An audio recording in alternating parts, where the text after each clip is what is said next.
All right, thank you very much, Prince. Even though we didn't get you clearly, but thank you very much. It's nice to have you here.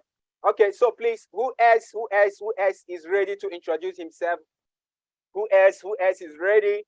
Please do indicate. Excel. It's nice to have you. It's nice to have you. Please, let's hear from you, Excel. Okay, good evening, everyone from there. Can you hear me? Good. Yes, we can hear you, Excel, loud and clear. Go ahead. Okay.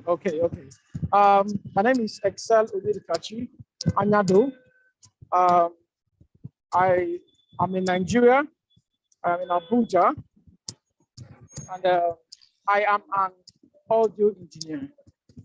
Yeah, I'm an audio engineer. I do music, so everything that has to do with multimedia, especially audio. So that is what I do, and I have been affecting lives. I have mentored a whole lot of young people. Being that I major mainly with making audios for churches. So it has helped me to reach out to a whole number of church folks. So that is how we have been. And I run a studio where we do recording. We do broadcasting for people, we do live stream for people and all that. So that is what I have been doing over the years, and I hope to do more. Thank you very much. All right, you will definitely do more, Excel. You will definitely do more. Thank you. You are welcome. You are welcome. You are welcome. You are welcome. It's nice to have you here. Thank you very much, sir. Your network is bad, so you need to change your location, please. Okay, so Joel Kosiso, please unmute yourself and let's hear from you, Joel. Kosiso Joel.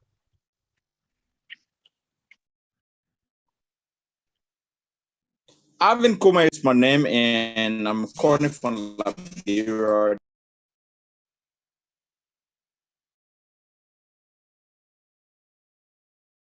All right, and one. God bless you. Yeah, Joel, let's hear from you, Joel, please. All right, good evening, everyone. Yeah, good evening to you, Joel. Sorry, I'm in a very dark room, so you may not be able to see my face if I turn off the video. No problem. Go ahead, please. My name is Joel Kosiso. I am a penultimate student of the University of Nigeria, and I am studying medical laboratory sciences. What I actually do is I am so interested when it comes to health advocacy. I have a non-governmental organization called Community Health Awareness Network, which the aim is to carry out health awareness programs to communities and villages that lack basic health care services. We carry out outreaches to villages and communities, secondary schools, primary schools, and we teach them about some of those infectious diseases. You can talk about something like hepatitis, because as it stands today in today's world, most people don't actually know what the issue is. You may see someone having some symptoms of malaria or symptoms of typhoid, but because he or she doesn't know that these are the symptoms of such a disease, it's not blaming it's okay from the village.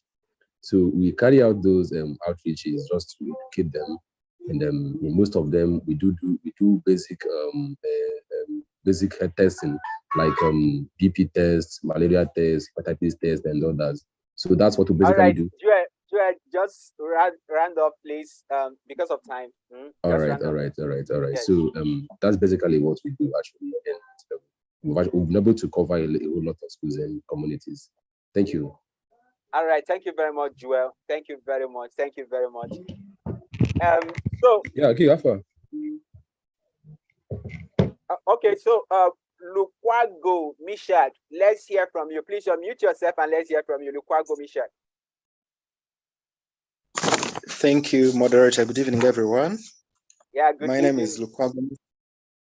Yes, my name is Lukwago Mesach. I'm a Ugandan. Currently, I'm working in South Sudan with an NGO called For Africa. I do work with them as a teacher of geography and economics at the Leadership Academy of South Sudan. While teaching, I've been also studying. I've been doing a postgraduate diploma in monitoring and evaluation at Uganda Management Technology University, TAMU, which I've just finished, and I'm a new student of MBA at Alagappa University in India. I'm so excited to be a part of this wonderful forum, and I expect to learn a lot and also make a network of people that will have an impact on my life. Thank you. All right, thank you very much. Thank you very much, Mishak. It's nice to have you joining us here. We are excited to have you. We are excited to have you. Okay, so James Noah, please unmute yourself and let's hear from you. All right, good evening, everyone. My name is Noah. My apology, please. I can't use my video now. All right, go ahead, please. All right, so my name is Noah. I am a digital marketing specialist anyway, so basically digital consultant. So I help businesses, like especially those who have done at least like a 6 to 7 figure to triple their profit. We pay advertisement, right? So it's my pleasure being here. I hope to connect with a lot of people here through this program, and sincerely appreciate the organizers of the program. In a generation where a lot of things have changed, and so I believe the program like this is going to make a lot of impact to our lives tonight. So sincerely appreciate everyone tonight. Thank you. All right, thank you very much, Noah. You will definitely connect with everyone. Mr. Kaba, would you like to introduce yourself? Sing Bay. Yeah, no problem. Yeah, Good evening to everyone from my end. Good evening to you. Good evening to you. Yes, let me say thank you to our organization SG, Mr. Josh S. Taylor, who have been very much instrumental in telling me everything about what this program is entailed. I'm Sigmike Kaba Jr., a founder and CEO of the Tech Africa Foundation, precisely based in Liberia. I'm a Liberian but stayed in Dubai, United Arab Emirates. I work here as an aviation officer at the Dubai International Airport, DSB. I'm also a student of the Inspire University College, reading economics, a member of the Emirates Scholar Program for international students. We have over 15,000 worldwide. I'm also a student of the Twazama Leadership Institute. So I'm proud to be here to network with every one of you, and it's a pleasure once more. All right, thank you very much for being here. Thank you very much. Okay. Thank you very much. All right, so we have Katanta Msole.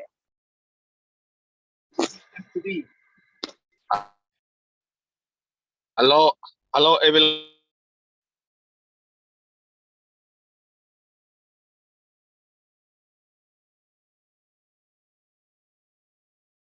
Okay. Almost like and are you hearing me?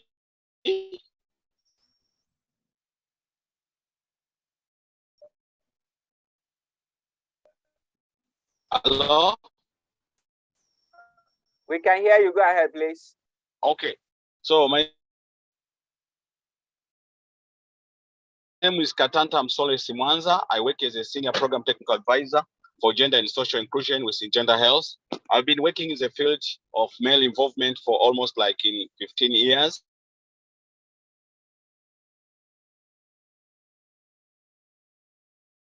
Okay, so it seems you are having network difficulty. Katanta, you are having network difficulty.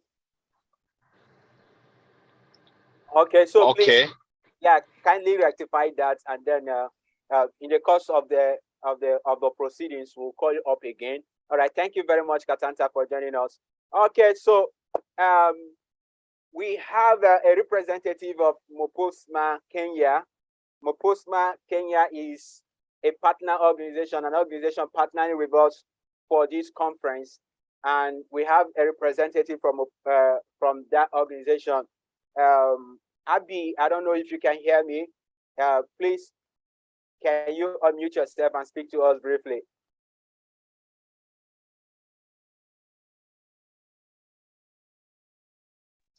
Hi, yes, I can hear you. Can you hear me? Yes, we can hear you. We can hear you. So please, just a quick introduction for the next 2 minutes, a quick introduction about yourself and then about your organization, Mopusma, please. Thank you so much. My name is Abigail Shipto, and I'm the founder of an organization in Kenya called Molding Positive Masculinity, where we empower the boy and the man. Hi, yes, I can hear you. Can you hear me? Yes, we can hear you. We can hear you. So please, just a quick introduction for the next 2 minutes, a quick introduction about yourself and then about your organization, Mopusma, please. Thank you so much. My name is Abigail Shipto, and I'm the founder of an organization in Kenya called Molding Positive Masculinity, where we empower the boy and the man. Hi, yes, I can hear you. Can you hear me? Yes, we can hear you. We can hear you. So please, just a quick introduction for the next 2 minutes, a quick introduction about yourself and then about your organization, Mopusma, please. Thank you so much. My name is Abigail Shipto, and I'm the founder of an organization in Kenya called Molding Positive Masculinity, where we empower the boy and the man. Hi, yes, I can hear you. Can you hear me? Yes, we can hear you. We can hear you. So please, just a quick introduction for the next 2 minutes, a quick introduction about yourself and then about your organization, Mopusma, please. Thank you so much. My name is Abigail Shipto, and I'm the founder of an organization in Kenya called Molding Positive Masculinity, where we empower the boy and the man. Hi, yes, I can hear you. Can you hear me? Yes, we can hear you. We can hear you. So please. Hello. Please, can anyone hear me? Yes, I can. All right. We can hear you. Yes, all right. I can hear you. Okay. Please, I apologize for that. I apologize for that. So we have our first speaker of the day here already. We have our first speaker of the day here already, and I'm going to be bringing him on shortly.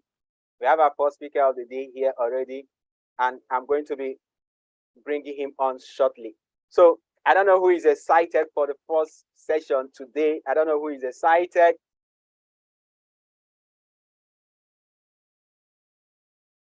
All right. Okay, so our first speaker for today is... Pardon? Our first speaker for today... Please, everyone, mute yourself. Our first speaker for today is... Pardon? I didn't get you.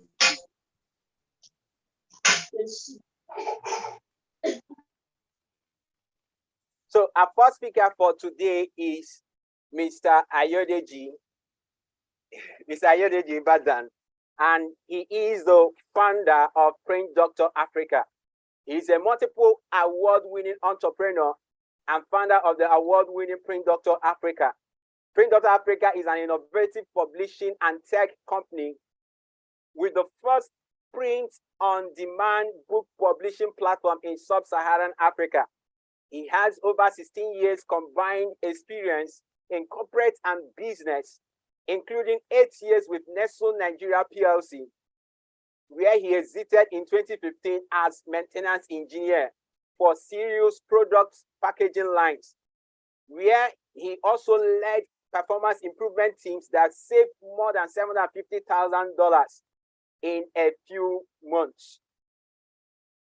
Mr. Ayodeji is the author of 6 books and is married with amazing children.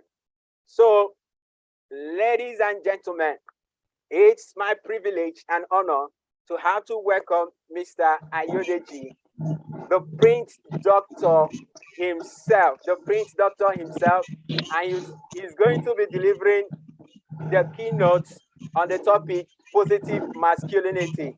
Thank you very much for joining us today, sir. Thank you so much. Good evening, everybody. I'm so excited to be here today. Thank you, Mr.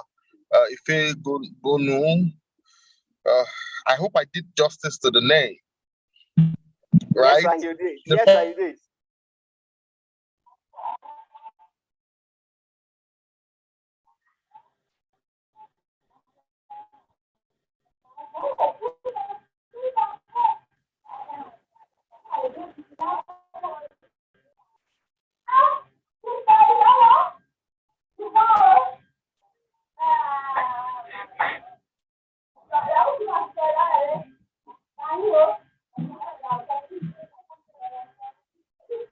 Can that person put the phone on mute? All right. So while we wait for our speaker to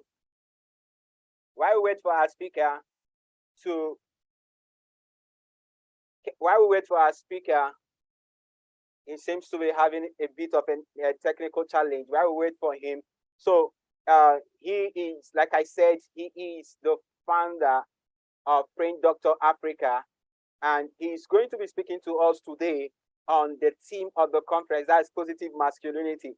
So from his session, we are going to be he's going to be helping us to understand what positive masculinity is, and to help us understand how we could develop positive masculinity. So while we wait for him, okay. I'm back.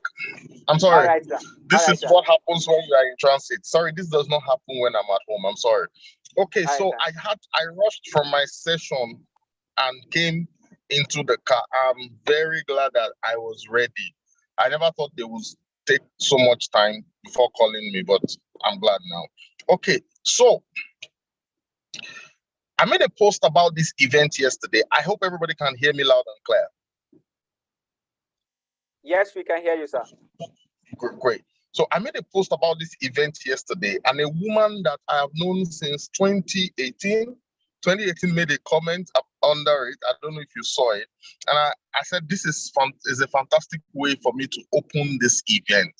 So in my post, I said that people think that masculinity is negative. I said today, a lot of times when people post about masculinity, about they also use the word patriarchy.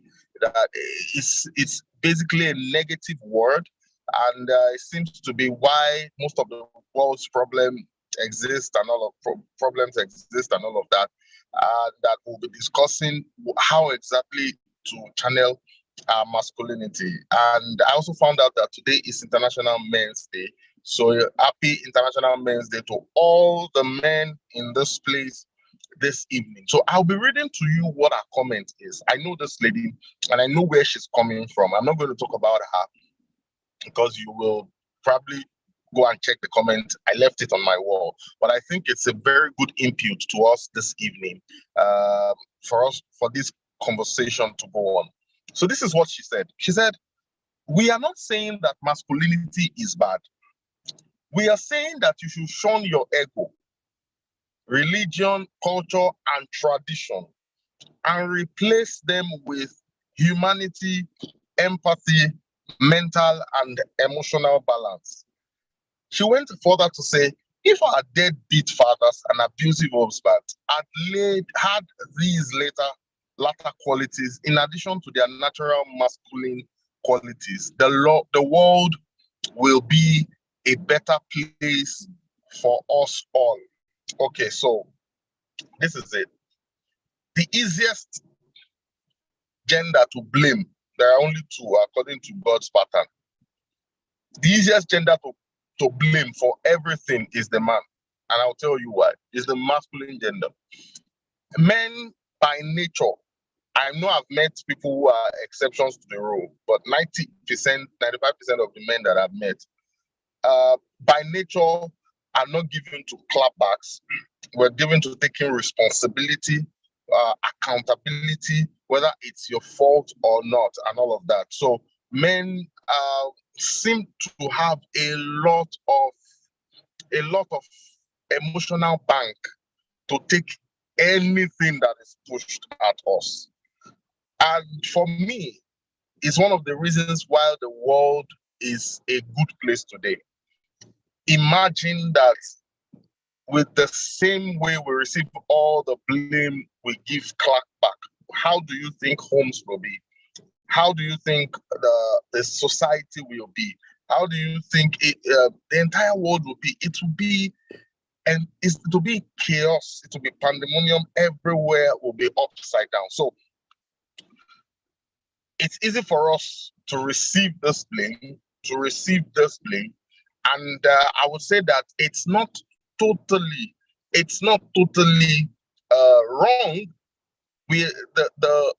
The women folk who think that we are responsible for the problems of the world are not totally wrong, and I will explain today. By nature, there is a sense of balance that men bring to the world. I'm a Christian and I believe in Jesus Christ. I believe in the story of creation. So I do not think it's a mistake that we the men are able to form or become the balance that the world needs. So this woman has certain experiences, and I would not discount it because there are millions of women who have had these kind of experiences. What I see in this comment is pain. What I see in this comment is feedback. I'll probably read it one more time, because if there be anybody in this broadcast who is like this already or is planning to become like this already, we can know what it really means to the world. Without men in the world, really, there will be no world.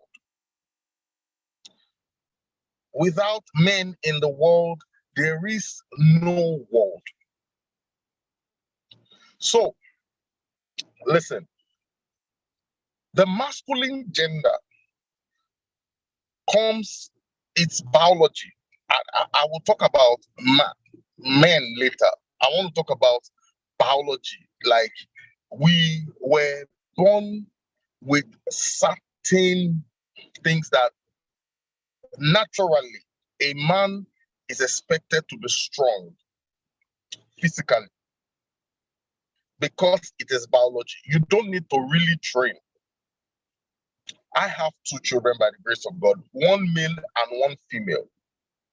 They are natural tendencies, because in my house, we don't have anything like, hey, this is what boys do, this is what girls do. Every child has the role of every child, okay? Because many of those are survival skills. It's cooking or being in the kitchen and all of that. It's not about being male or female. Those are stereotypes that we formed in the world. I'm talking natural tendencies. The man has this natural, a boy child has this more propensity to take risks that will injure them than ladies. Naturally.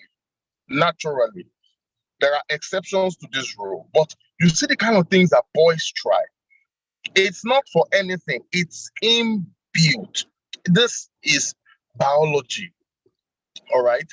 And so when this strength that we have translates also many times to emotional strength. That's why when you go to schools or any institution and you find people talking about bullies, I can assure you that 80 to 90% of the time, it's the boy child or the man that is bullying. Women bully too, but 80 to 90% of the time, it's the man. You know why? Because we have strength, and an unregenerated soul will use this strength negatively. So I'm discussing masculinity this afternoon. This evening. I'm discussing masculinity this evening. And so I need to start from the place of biology, the strength. But this evening, I've been asked to talk about positive masculinity. That means that what we have received naturally. Look, for men here who abuse this, let me tell you this. Naturally, the strength you have, aside the one you trained for, the one that you found yourself in, you did not do anything to deserve it. You're being born male. You were not in the conversation. So to use what you got, what you were given negatively is to be, how do I use the word, to be ungrateful. To be ungrateful. You cannot use what you were freely given negatively and expect positive feedback. And so being male and the strength that comes with it, the physical strength that comes with it, the emotional strength that comes with it, is a gift. And that's what we need to realize, that we were not in the conversation. This conversation was between your daddy, who gave the chromosome, your mommy, and God, who gave the final say. Like Apostle Paul will say, Paul plants, that's daddy. Apollo's waters, that's mommy. X and Y chromosome. God gives the increase. God decides what eventually, what you will be, because I always believe in God. All right? So you, as a person that came to the earth, were not involved in this conversation at all. And so you have to appreciate that your masculinity is a gift. It is not a disadvantage at all. So let me put this down, because there are lots, based on what's happening in the world today, I can assure you that there are many people who wish they were not men. I'll give you this story. I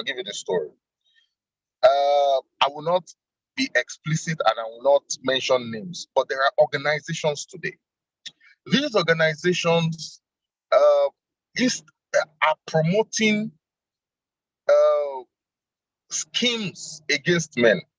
So if a qualified man and a less qualified woman bid for or are nominated for promotion, there are some Western organizations that will promote the woman against the man because they are trying to fulfill a particular number.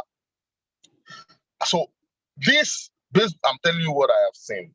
I started to discourage men, from putting their all into their work. Some have said, how I wish I didn't even come. Maybe if I were not a man, maybe I would have gotten this role. And so while the world is trying to get gender balance, it's affecting some people who don't realize what their role is on earth.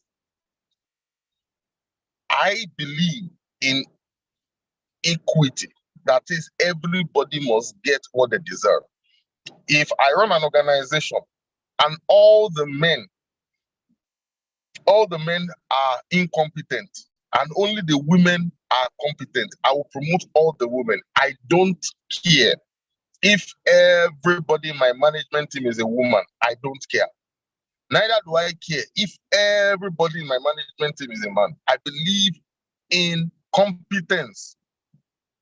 When you do this, you allow people to be themselves. You make people compete on a natural playing field, all right? Because mentally, academically, there is no difference. I mean, as far as God, the way God made us, there is no difference between men and women. I married a very, very brilliant woman. I always tell her that she trumps me like 100%, even though she tries to disagree. So when it comes to intellectual capacity, women, there is nothing a man can achieve that a woman cannot achieve. In fact, they are at the forefront. They are at the forefront. I respect my wife. She's so brilliant. Okay. So there is no reason to feel like as a man you are being ostracized or you're not being rewarded simply because you are a man. Okay. So being a man coming as masculine is not a disadvantage. It is in fact a gift to the world. Secondly, your emotional strength. Typically, men have the natural propensity for analysis. They want to understand the challenge before they respond. They also like to respond in a way that solves problems. All right. But many times, typically, I'm not saying this is a general rule, but typically women like to respond by emotion, by feelings. They want to respond the way they feel. Men typically like to understand, and that's why there is this thing called marriage, and what it brings. It brings balance. It brings, while a man is trying to overanalyze, a woman is bringing the empathy feeling, the empathy part, and so one is not the man is not overtly the man is not overtly reactive. No, sometimes when you're talking to your wife, I'm not the only one who believes this. Many men believe. Many men have this experience. We've spoken at length. Sometimes they just want to be hard, but the man in you is trying to find solution to the problem, and they're saying, look, before a woman is telling you about the problem, she knows exactly what to do. The challenge is she wants somebody to listen to them. But when men talk, they are talking about how shall we resolve this problem. Okay, so the God that made us with these abilities, with these natural tendencies, know that we need to complement one another. And so this evening, really, what is positive masculinity? Positive masculinity, in summary, for me, as far as I'm concerned, is bringing forth your natural tendencies to help the world. And who is the world? Jesus said, who is your neighbor? He said, anyone that's around you, anyone that you can help is your neighbor. Anyone around you is not necessarily your direct physical neighbor. It can be your online neighbor. Anyone that you have the ability to help is your neighbor. When they came to Jesus and they said to him, say, your father and your mother are around here.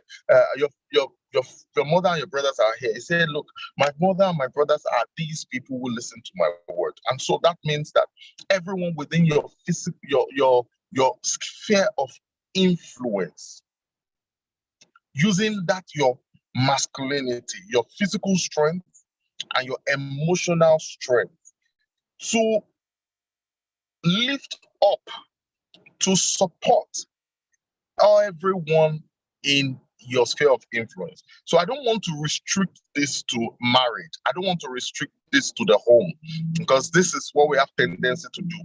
No, and it's not just about romantic relationships. It's talking about the entire, every relationship, your work relationship, even your brothers. I've seen younger brothers trying to bully the older sister instead of being the one defending the elder sister in the case of being bullied. Okay, so it's about every relationship. I've seen men who bully women at work simply because They can, simply because they can, because they're men, because they have the emotional strength. Our duty, positive masculinity is about using your natural giftings. These things were given to you by God. Some of these natural giftings as contribution to your world. So this woman seemed to have looked into my notes, and I'll just go straight into it. Women have empathy in abundance. Men are more analytical. But if you stay on your lane and say, this is who I am, I'm very afraid of people who say, this is who I am. No, you can become more than this. People who say, this is who I am, are people who don't want to change. And anybody who does not want to change is a dangerous person. Okay? This is what women want, because these are the two genders. Let's say the truth. Men don't have problem with men, really. I mean, if you are a man here and you have problem with masculinity, let me know. Basically, men understand when men are acting up, but women don't understand. So let us talk in the light of women. And when I say women, I'm talking about your mother, your sisters, your wife, your colleagues at work. They appreciate empathy. Let's start with empathy. Please, the one that I will not accept. This woman said we should shun ego, shun religion, shun culture and tradition. Please, do not shun your religion.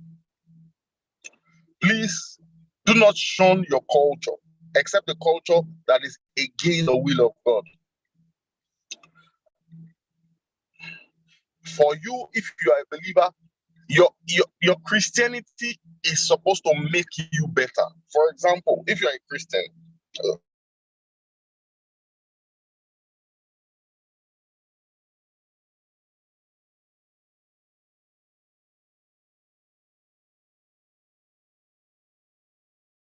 like I am, there is something, there is this scripture that talks about the fruit of the Spirit. The Bible says the fruit of the Spirit is love. So many things listed, but there is all the list of love. You will have self-control.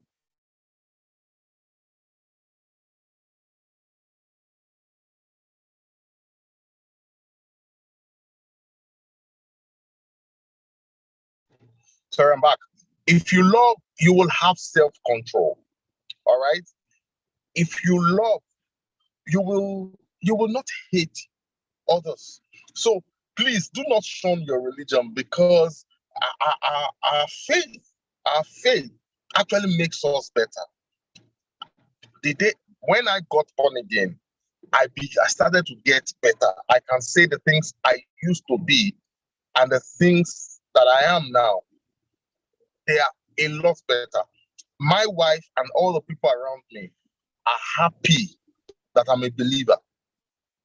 Last year, my staff, my wife, and my sister threw a surprise party for me.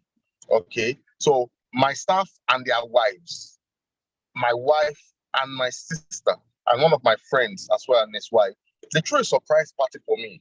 One of the wives of these people, one of the wives of my staff, when she was speaking about me, she said she had something to say. You know what she said?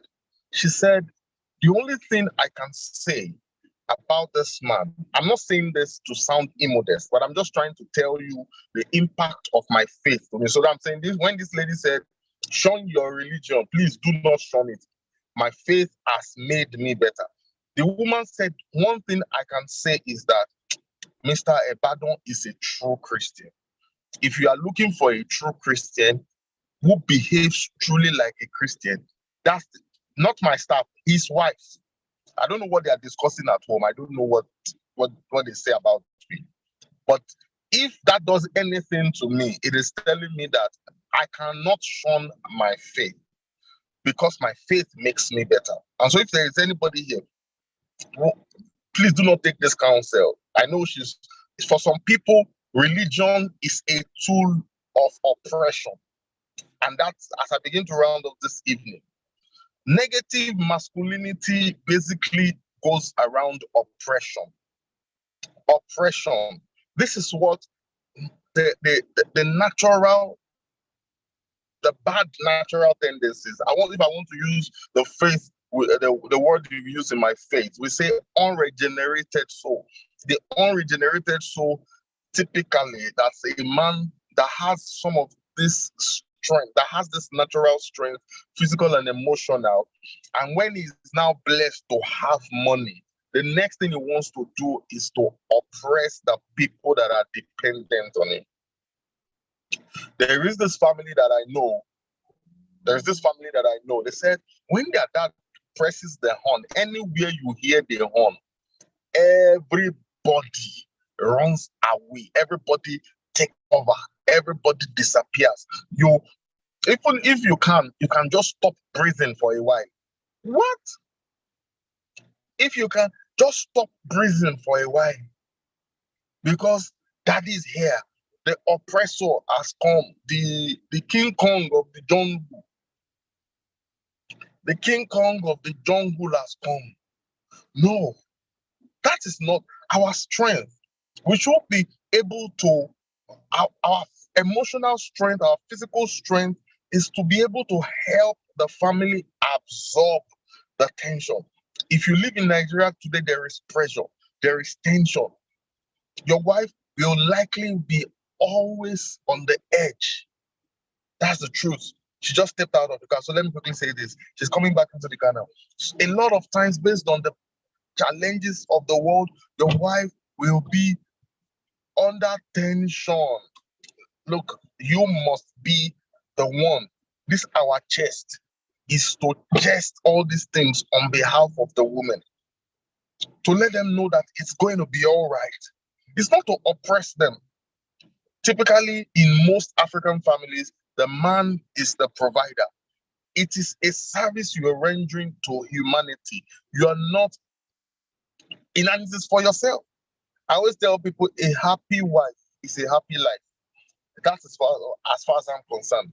That's why I try to make my wife happy as much as I can.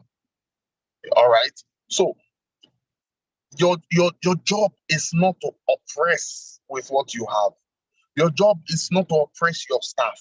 Your job is not to oppress your community. Your job is not to oppress your family. I see younger men oppressing their older sisters simply because they are men and they know that at worst case, you cannot beat me. I will beat you up. No, that's not. If you can fight, I don't know how to fight, but if you can fight, you're supposed to be fighting to defend your sister, not to beat your sister. I can't even talk about wife, because if you try it, God hates you. God hates you. You cannot beat your wife. All right. So as men, our duty is to be that stabilizing force for the world. If you don't take anything away from everything I've said today, we have we provide stability, emotional stability. When the world is coming at you people, you must be ready to lay down your life for your family, literally and physically. And this is very tough. And that's what it means. When the Bible says that love your wife as Christ loves the church. All right. I'm trying not to limit it to marriage, but it's the same thing. If you are the man because you are there as a defender. You are the man because you are there as the rock. You're the man because you are there as the stabilizing factor. Because when you are there, they know that there is no problem that cannot be solved. Let people be at ease that you came. Let the community be at ease that you came. Don't be the troublemaker who uses his strength to harass the people. Be the one who gives solutions to problems. It is our natural tendency to be solution. All right. All they need is empathy. All the women folk need is empathy. The world needs more empathy. What is empathy? Being in the shoes of the person feeling the pain. If you can just put yourself in the shoes, men have difficulty with this a lot because they're like, we do this, be a man, be a man, be a man. But so we believe everybody should resolve their challenges. If you're talking to me, I'll just give you a solution to it. If you cannot get it done, then that's your challenge. No. Sometimes you just need to be in the shoes. I have a mother, an aging mother, with vision. She has some visual challenges. She has lost about 90% of her seeing. And sometimes all you have to do, it's not easy what I just described to you. Sometimes all you have to do is sit down and listen to her talk about how she used to be all over the place, and suddenly she has to be held by the hand and the minder being with her in the house and all of that, in us. And just listen. She's not asking you to tell her what to do so that she can see. She just wants to listen. She's a woman too. She just wants you to listen, all right, and say soothing words. I will say this as we close. Part of the problems that men have is that they like to say things as they see it. If you are having problems, if you're in a relationship and you find the lady always telling you that you don't love me, let me tell you, 90% of the time, it is because of how you talk. My time is fast spent. 90% of the time, it is because of how you talk. If a woman tells you, she dresses up and she tells you, how do I look? Don't go ahead and list all the bad things you have seen. Please. You're going to produce a woman that will tell you that some of these things, because that's the way I talk. Me, I'm always frank. That is how you have lost valuable relationships. You probably have lost businesses. You've lost business opportunities because of the way you talk. I'm a man. We say it the way we see it. Guys, please don't say it the way you see it. Say it 90% of the time the way they want to be heard. If you want to take a course on how to understand women, please go ahead. But listen, there is something a woman wants to hear. You can give improvement points, but if you are a natural critique, that's not positive masculinity. Let me say that. You cannot be criticizing the entire world. Criticize your woman, especially the women that surround you. If you are known as criticizing and not uplifting, let your words be seasoned with salt. Let your words be uplifting. If you're talking to a woman, one word is processed 1,000,000 times by women. If you speak, you are speaking your mind and you are downgrading a woman, you are exuding negative vibes. And you are saying, I'm giving them food, I'm paying their school fees, I'm doing this, but she still says I don't love her. Check how you speak. Positive masculinity must imbibe. Positive masculinity must imbibe empathy and the words that come from your mouth. Be a strong support system to everyone that surrounds you. Be known as a man of peace, a man that everybody feels comfortable around. Don't be the one that criticizes the entire world, especially the woman. When she dresses well, you must find fault. When she doesn't dress well, you will find fault. When she cooks, you will find fault. The day that she makes it well, you will not give commentary. You're going to produce this kind of comments. And so, positive masculinity, in summary, I have 2 minutes to go, is that we use our natural strength, our natural tendencies to uplift the community.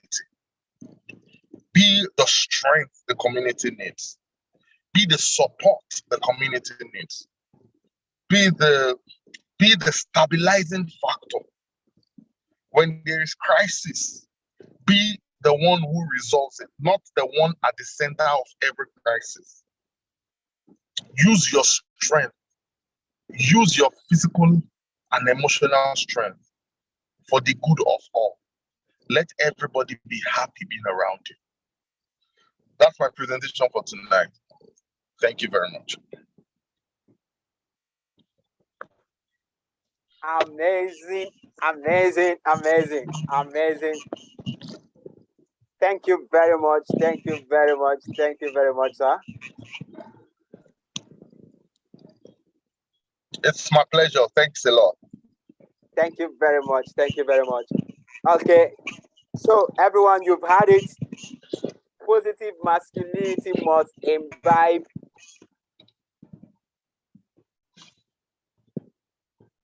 positive masculinity must imbibe empathy. So it's not enough that you are a strong man. What do you do with your strength?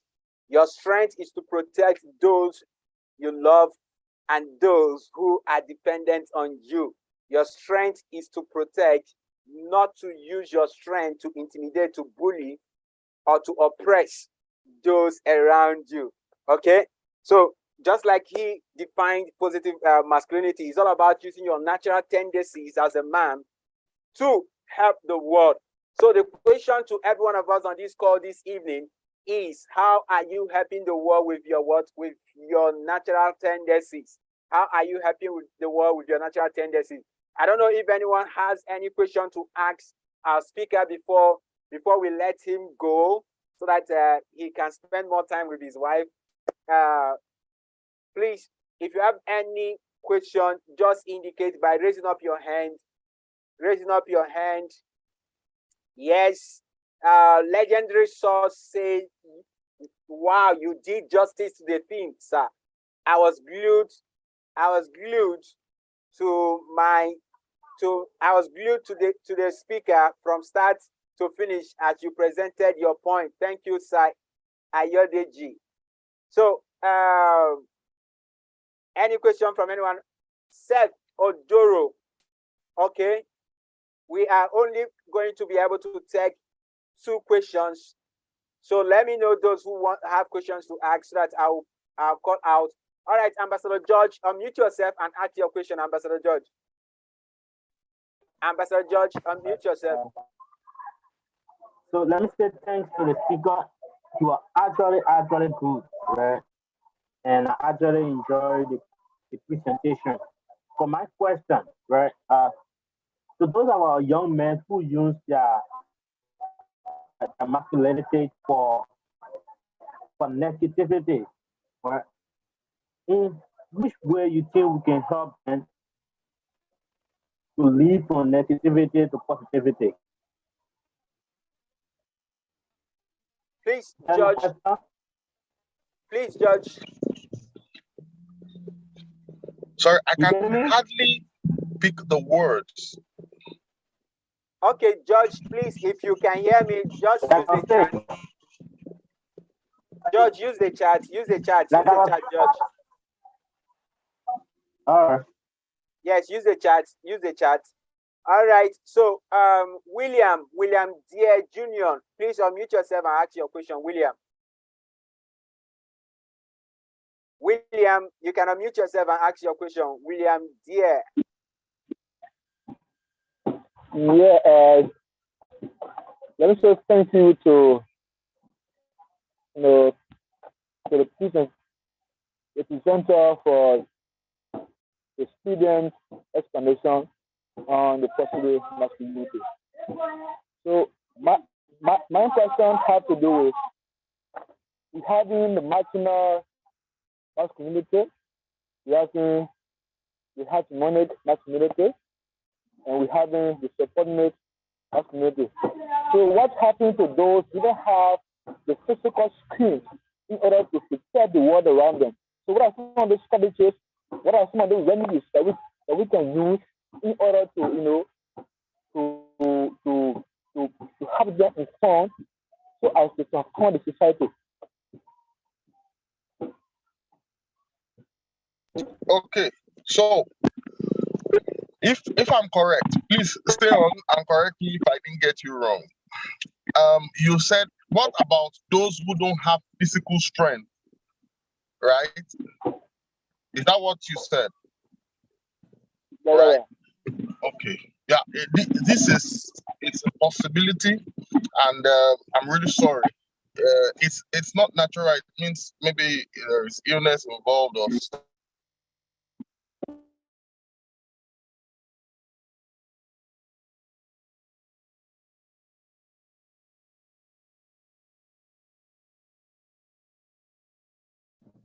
Okay, I'm back now.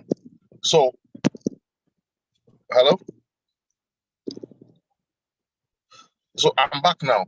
So this is, like I said earlier during my presentation, to every rule, there is an exception. Okay, so it is possible that you do not have physical strength, but you should have emotional strength. Someone says he cannot hear us. Can you hear me? Yes, we can hear you, sir. We Can hear anybody you. hear me? We can hear Okay. Okay, so it's about the willingness to be of help, to be of service. I have never seen anybody who said no to service. I've never seen anyone who said no to service. All right, service opens the door to anything. So I'm not asking you to become Okogan, or to become Voltron, the defender of the universe. But I'm saying that whatever you do, wherever you are, can you just be of service? Whatever strength you have, some people do not have physical strength, but they have financial strength, and they still use financial strength to oppress people. You understand? So whatever strength God has given to you, please use it to be of service. Sometimes, like what the woman said about ego. Yeah, we have ego. I'm like, yeah, I'm in charge. And true, ego in and of itself is not wrong.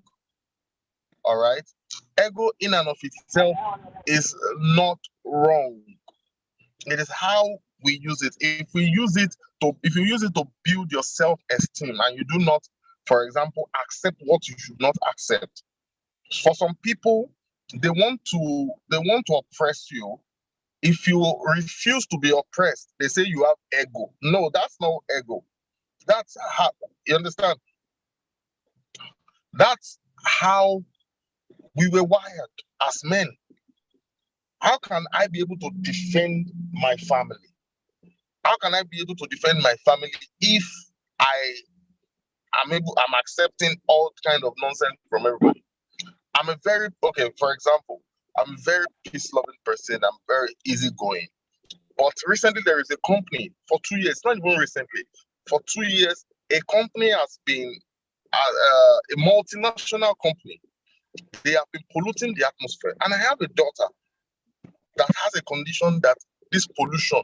So I talked with the estate residents association president.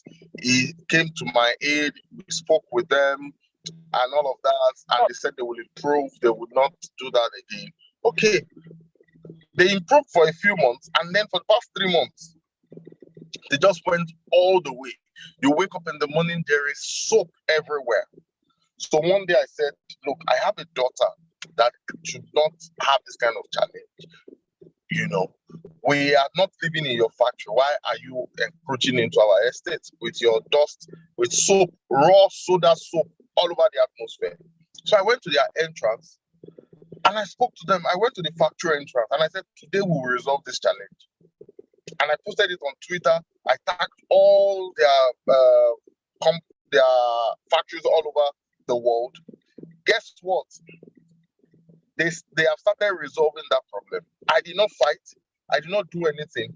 And I do not also expect that it's my wife that will do this on behalf of my family. Whatever it is I did, and I said to them, I did not harass anybody. I did not fight anybody. But I just made my point clear that I am here to defend my family.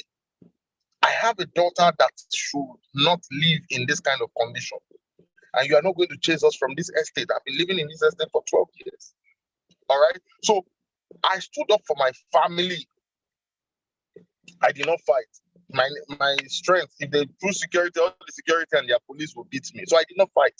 But it was an intellectual battle. I told them, I even gave them solution. All this while they come to my house, being an engineer, I give them engineering solutions because I've worked in a multinational before.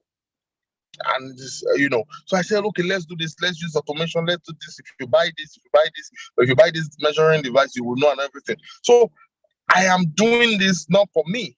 I'm defending my family. That is positive masculinity as far as I'm concerned. Okay, so it's not necessarily you don't need to be physically strong to be able to defend the people around you. So the second question, the question from Ambassador George said, which method do you use to help those who use their masculinity for negative purposes? I think advocacy programs like this, for example, how this gentleman came up with this topic is amazing. I think the world needs more thinkers like this to come up with this conversation.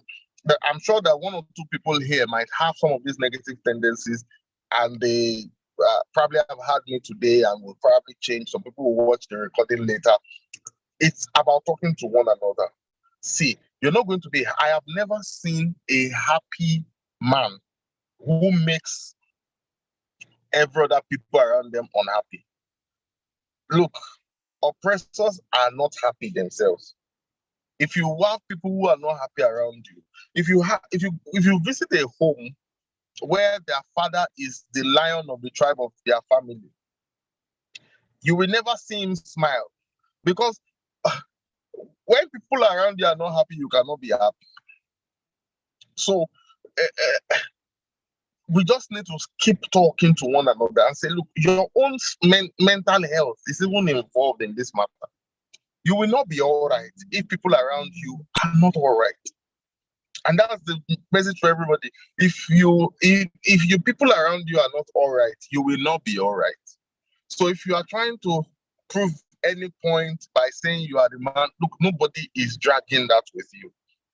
And let me say this. If you ever get to the point that you have to say, I'm putting my feet down in this house, don't you know I am the man? If you ever have to say it, then you are not the man. Because men, true men, don't have to be told.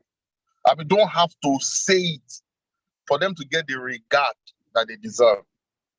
If you have to be saying, I'm the man in this house, you people will respect me. Ladies and gentlemen, it means that you are not the man. You are trying to reinforce what you are not in that family. Okay? So, but if you are empathetic, if you take care of your family, if you defend your family, if you stand for your family, if your words are soothing, you will uplift the people around you. One day you will see your woman tell you, you are the man. At the risk of sounding immodest, my wife has told me this scores of times.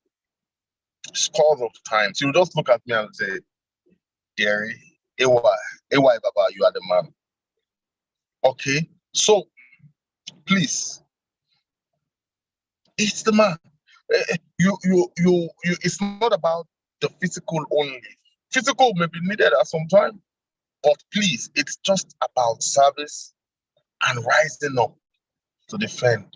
So for the people that are negative, that exhibit these negative tendencies, if they are mature already, it's about It's about talking. If you beat a man thinking he's going to change, you are just making his head stronger. You just have to show him like this that your life is not better the way you are behaving. Just change a little bit and see how your life will change. That's just it. Advocacy programs like this, that's what I have to say on that. Thank you. All right. Thank you very much, sir. Thank you very much. Thank you very much. We really thank you very much, sir. We really appreciate you making our time to be with us. Thank you very much. Thank you very much for making our time to be with us this evening and for sharing with us from your experience and such an amazing session. Thank you very much. Thank you very much. So hopefully with this session, every one of us who are on this call and those who are still going to get to go through the recording of this conference, we go on to improve to become men that will live more on empathy than on their physical strength. Thank you very much, sir. Thank you very much, sir. We appreciate you, and my regards to your wife and your children. Thank you very much, sir, and enjoy the rest of the evening, sir.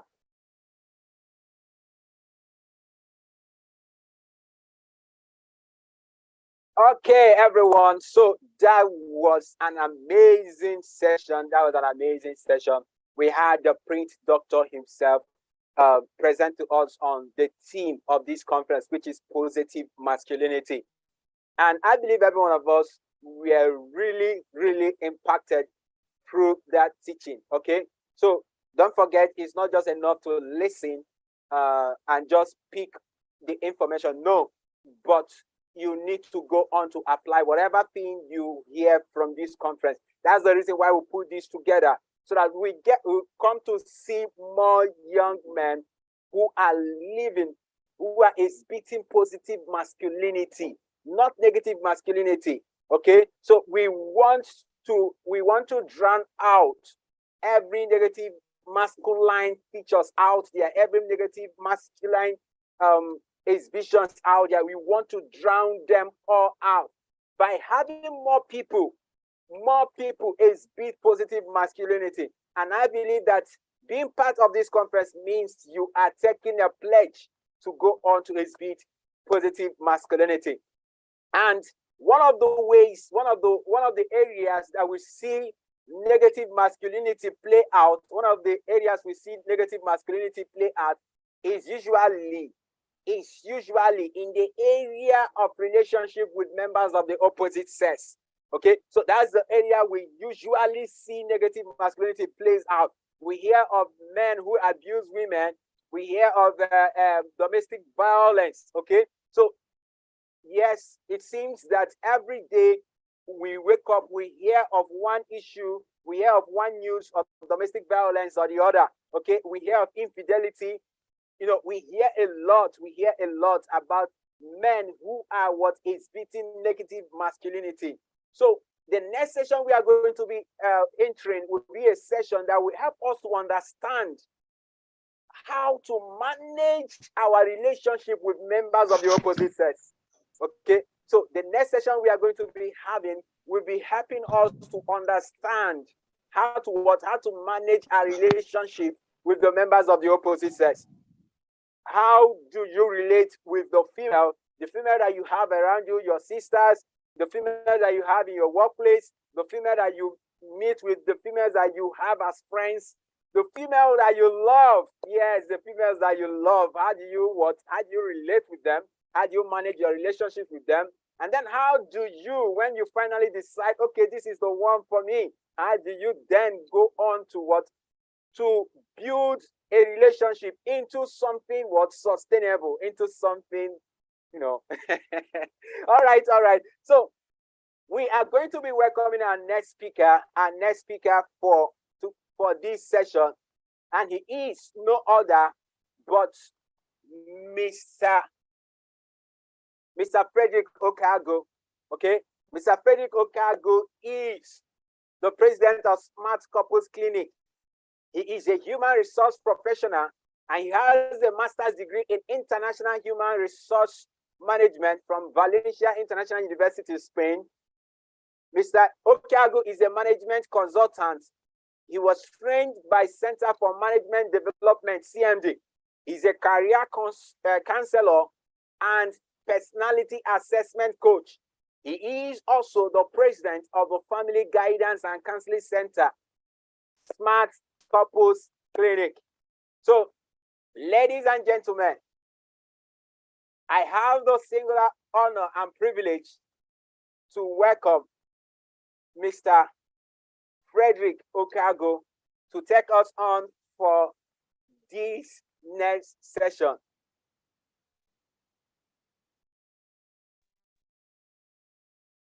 Good evening, everyone. Can we all hear me? Good evening to you, sir. We can hear you. Will you hear me, sorry? Thank you. Thank you. Yes, I'm glad to be part of this meeting this evening. And the first speaker did a lot of justice, on the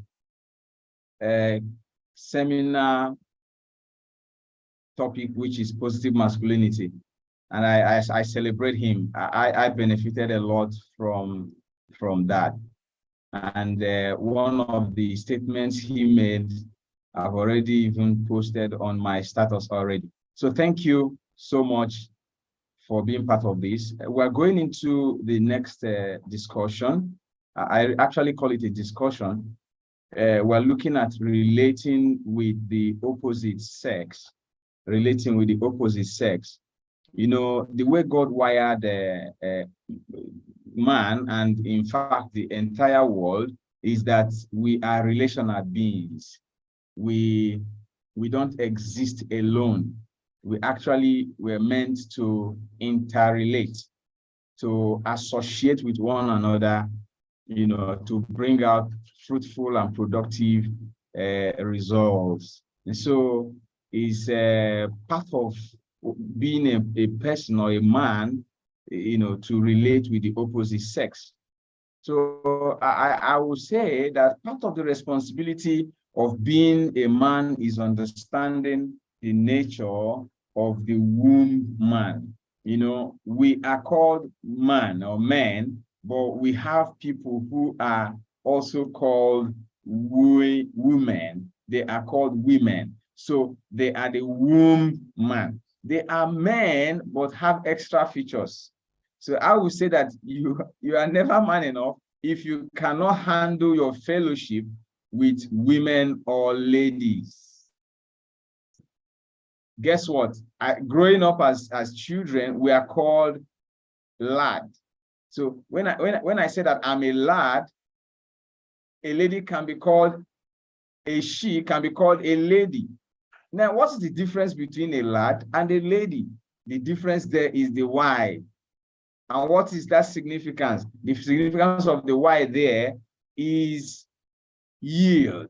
I see that Y that is differentiating a lad from a lady as yield.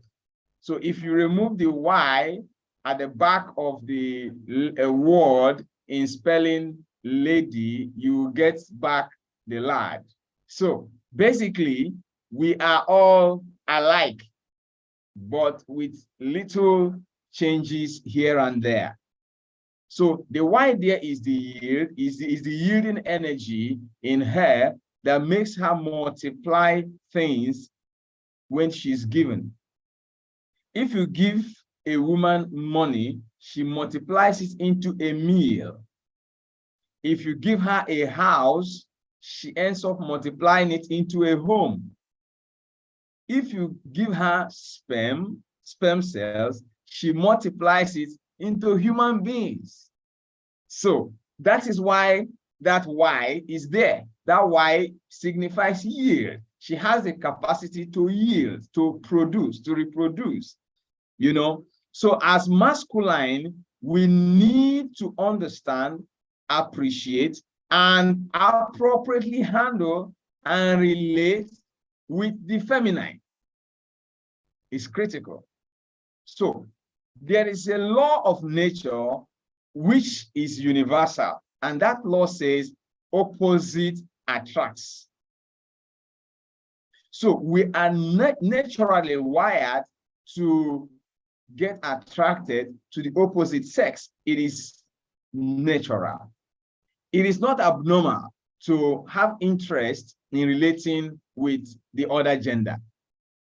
It is our nature. It's part of the universality of nature that opposite attracts. So when you're attracted or you get attracted to the opposite sex, there's nothing wrong with that. But what we are going to be discussing this evening is the modalities in making sure that we don't turn it into negative masculinity.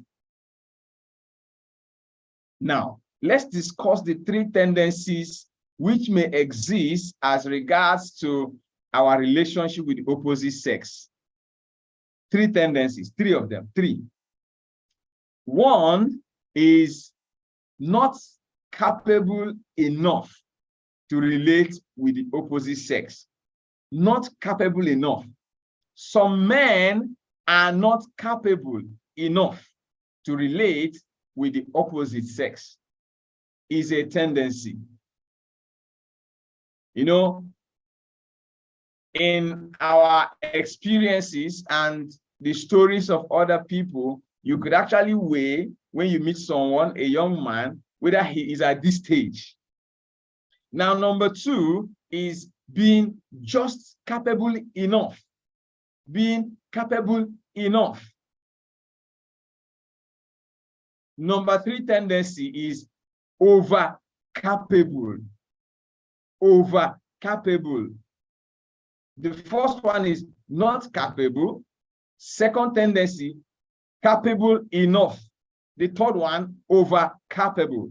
Now I'm going to define these three tendencies, and then you are going to be rating yourself where you are currently in your experience, whether you are in number one, number two, or have actually even gone to number three. Now, what is the meaning of the first one? In position one, it talks about being too naive and shy. Like, you know, some young secondary school boys, you know, who actually maybe schooled in only boys' school, tend to always have fear talking to young girls. You know, and if that is not addressed well, the person may not get the balance even as the years go by. So there are people who, because of their lack of exposure to relating with the opposite sex right from time, they tend to have some limitations, in quote, in relating or associating with the opposite sex. So I call that not being capable. Now, it could be caused by a lot of factors. One, which is, as I mentioned earlier, if you attended an only boys' school growing up, you may have such tendencies. Number two is if you are coming from a family that is too reserved, where parental fear and all that is on the high side, you know, you may tend to be very averse to relating with the opposite sex. And that, if it's not addressed, could become a limitation in adult life. Now, number two is the state of being capable enough.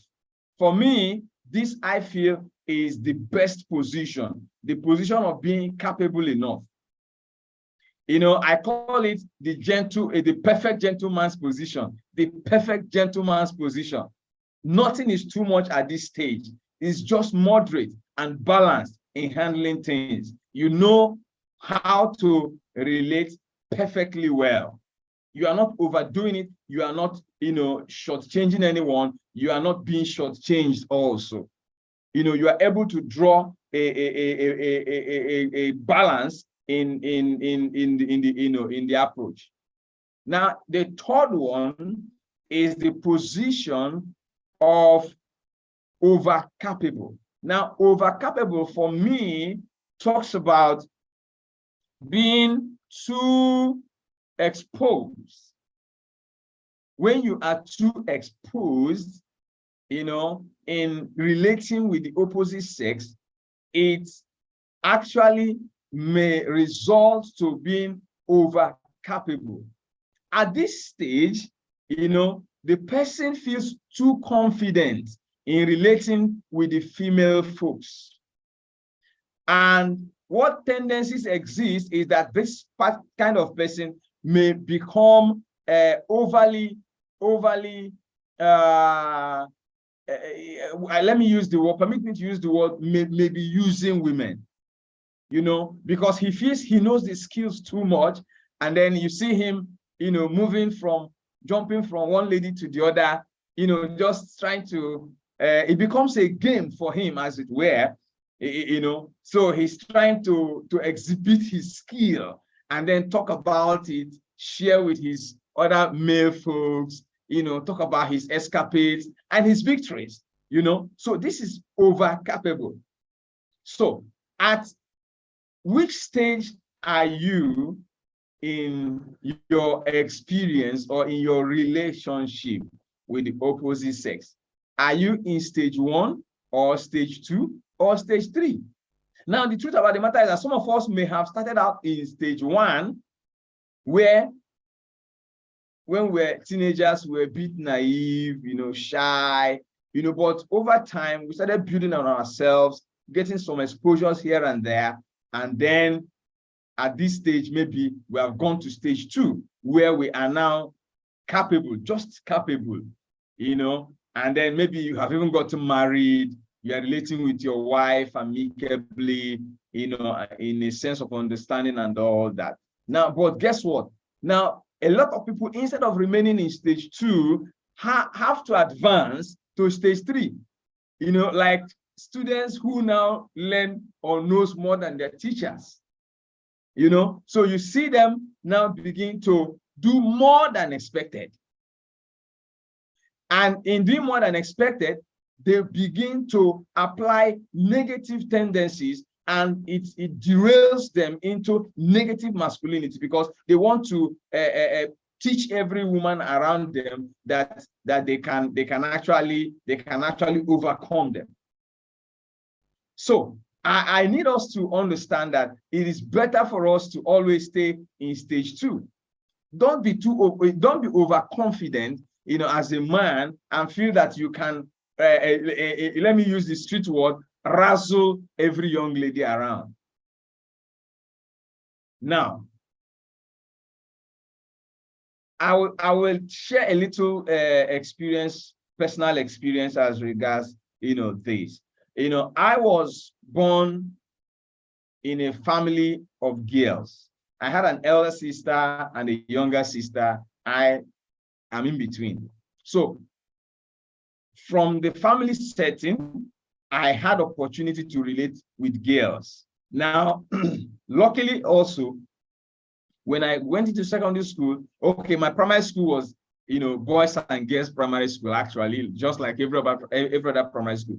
But when people go into secondary school, they may find themselves in a unity school where it's only boys or it's only girls. But luckily for me, I attended a school that is also unisex, that is, combined, both boys and girls. And I must tell you that going to such a school really helped me to get used to relating or associating with the feminine folk. So it built us to have balance, where we could talk, chat with girls without ulterior motives. But those young men who have been growing up, in a secondary school where there are only boys, each time you see the person talking with a lady, even you will see the posture, he's trying to over-impress all the time. If you attend such a school, you understand what I'm saying. You see the person taking some positions, trying to talk too much, or not to, or under talk, because he doesn't actually know the moderacy, he doesn't want to be, while trying to impress the lady, he actually gets himself, on the wrong side, either not doing enough or doing too much. But those of us that are staying with them in class, every day, we don't have issues with that. When we go for what they call sports competitions, inter-house sports competitions with other schools, we relate with our ladies, laugh, dance sometimes, and all that. And then they'll all be watching us like, these guys are from some abroad, that kind of thing, So, but what I'm not trying to, the point I'm trying to make is that those experiences or those platforms or places I found myself, family, school, helped to shape my interaction with the opposite sex. Now, I would say that I also had a very strict father, so that having a strict dad also kind of created some level of moderacy in the things I could do growing up as a young man, and funny enough, he was also teaching in my secondary school, so that became a lot of control for me out there. So for me, I would say that I was a lot more moderate when it comes to this. Now, guess what? I would say that there is something more critical which we need to understand that will help you to shape the way you relate with opposites, and that is vision. That is vision. Now, the vision of my future actually gave me the audacity, the discipline, and the control I needed to have at that young age to be able to manage my interactions with the opposite sex. What do I mean by vision? Now, I had a mindset growing up, and that mindset was that one of the major ways to show that I am man enough is to overcome that which appears to be the strongest drive in man. I repeat, I had this mindset that one of the major ways that I could show that I am man enough is to overcome that which appears to be the strongest drive in man. And what is that drive? It is the sexual drive. Our sexual drive is a great force that many cannot master and bring under control. It has actually subdued a lot of men. So any man who masters it is able to tame the force. That force is among the goats of this world. In sports these days, we use the word goat to mean greatest of all times. So any man you see that is able to tame his sexual drive and be able to relate with opposite sex in a more matured, well-organized, disciplined way, that man is a goat. That is the greatest of all times, among the greatest of all times. So if you are doubting me, ask Solomon and Samson how market. Because in spite of their grace, their influence, their wealth, and the strength they had as male folks, they could not manage this very well. And that affected their destiny to a large extent. So I had that vision that to be counted among the greatest, I need to conquer this.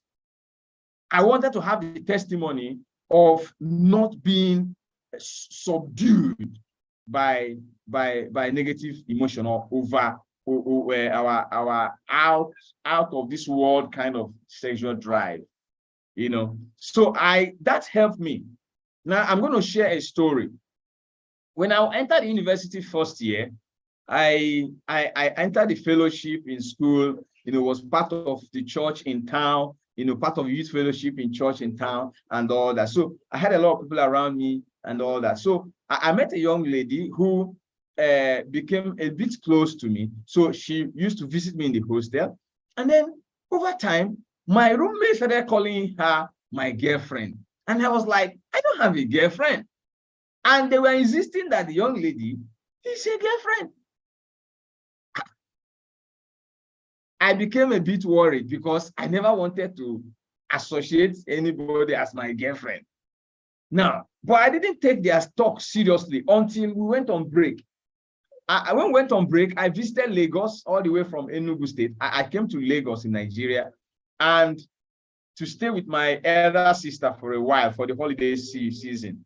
So I realized that each time, because before we left for break or holiday, I collected her mom's number while she collected my in-laws number. Now she was staying in Lagos with the parents. Now me, I had opportunity to now travel to Lagos to be with my elder sister.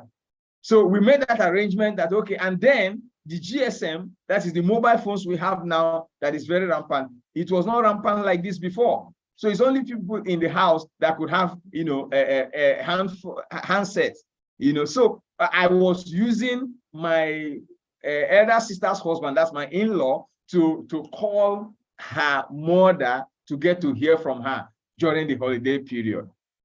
Now, my elder sister now noticed the way I was always, you know, sneaking out to go and make calls, you know, and then she now said to me, so you now have a girlfriend in school? And we began an argument by 8 a.m. in the morning, and we didn't finish it till around 1 p.m. in the afternoon. Because she was insisting that I have a girlfriend. I was insisting I didn't have any girlfriend. So, but actually, after that encounter, I had to think again. I spoke to myself. I said, if my roommates are already calling this young lady my girlfriend, and my elder sister is repeating the same thing, then it means that I'm actually drifting into having a girlfriend already. So when I went back to school, I took some serious decisions. And one of those decisions was to kind of sever the relationship a bit. Now, and the Holy Spirit spoke to me because I'm a Christian and I believe so much in the relationship with the Holy Ghost. And then one of the days, the Holy Ghost told me that if I visit that young lady, because when we went back to school, she went off campus. You know, she was staying in the hostel before. But in our second year, she decided to rent a house outside the school environment, you know, and all that. So the Holy Ghost told me that the day you are going to visit this girl off campus, you will fornicate. Very clear. So I decided to stay away as much as possible. So one day we were coming back from church and she noticed that over time, I am no longer, you know, following up, associating with her the way I used to. And while on the road, she now said to me, you are no longer as caring as you used to be in first year. Guess what my answer was? I told her, shh, God knows why. I didn't want to go into the details of why I am now kind of creating a distance between me and her. But it was for my own good. I needed to salvage my testimony. So guess what? That helped me. And I was a youth president in school. I was a librarian in school. I was also a vice president of a fellowship in school. So I was very popular, very influential, and actually did engineering, which is one of the rough, you know, faculties you could get, and actually. But at the end of it all, at the end of the 5 years, I could say that I never defiled any young lady, not even one. So I could say that that vision of, you know, conquering that drive that seems to be the greatest drive in man, I achieved that. And then I went on to get married to my wife, and and then had kind of knowledge of her as the only woman. And that was not even during the wedding night. It was even 4 or 5 days thereafter. Now, I'm very healthy as a man. So because some of us may be thinking, is this young man healthy? Yes, I went through the temptations that most of us have also gone through. It was not easy, but because of the fact that you need to talk to yourself in terms of your vision. What vision do you have for your future? What storyline do you want to have?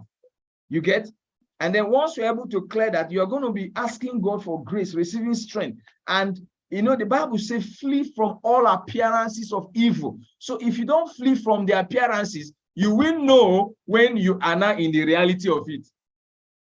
I repeat, if you don't flee from the appearances of evil, you will not know when you have entered the reality of it. So you consistently continue to flee from the appearances, and then that will help you. Don't stay in dark environment. Don't stay in a lonely closet and all that. All those things are modalities that will help you. Why do we say this? Because every interaction with the feminine folk should not result to romantic experiences. I repeat, our relationship with the feminine folk should not always result in romantic escapades. Now, that brings me to what I call the understanding the codes of relationship, understanding the codes of relationship. And I call it Code April. Code April. I know that most of us hear of April Fool. I'm talking about April in the calendar, Code April. Now I'm going to use April to define the different codes of relationship. I will say that code 1, which is A, is agape relationship. That is code 1, agape relationship. Now, code 2 is P, and P means platonic or philia relationship. Now, code 3 is R, which is romantic or eros relationship. Code 4 is I, which is intentional relationship. Now, code 5 is L, which is lifetime relationship. So when you put those together, it gives you April. So those 5 codes are what I have, developed to help explain, the different stages of relationship and how you'll be able to define the people around you, the boundaries, create boundaries around people that relate with you, the opposite sex that relate with you on a daily basis. Because you cannot wish yourself away from having a relationship with the opposite sex. Because when you go to work, you meet them there. You go to church, you meet them there. You go to mosque, you meet them there. You go out for sport event, you meet them there. Everywhere, even on your street, you get to meet these people. They are wonderful people. But we are going to establish the fact that every interaction with them should not lead to an erotic fellowship. So that it won't be that all the ladies on your DP, or what they call it, all the ladies on your contact, you have had 1 or 2 issues to do with them as far as sexual interaction is concerned. It means you are not man enough. Now, let me take each one of them as we wrap up. Code 1, which is agape relationship, is about the love that you have for your neighbor. The Bible says that love your neighbor as yourself. It is what I also call the good Samaritan love. That is the love you have for humanity. The love you have for people because they are just human beings. It is that same love that makes you, when you're on the road, you see somebody that is begging, you put hand in your pocket and dish out fund or money to give to the person to alleviate the person's trouble or alleviate the person's problems. That is agape love. There is nothing connected. There's nothing attached, as it were, to that, friendship or relationship. So it's called agape relationship. Now, this is also the type of love you have with acquaintances, people that you just meet generally. Now, you are going to do that. You are going to relate with people, so many people like that, because they are human beings. Now, look at the second one, which is code 2, the P. Or let me discuss code 4, which is intentional.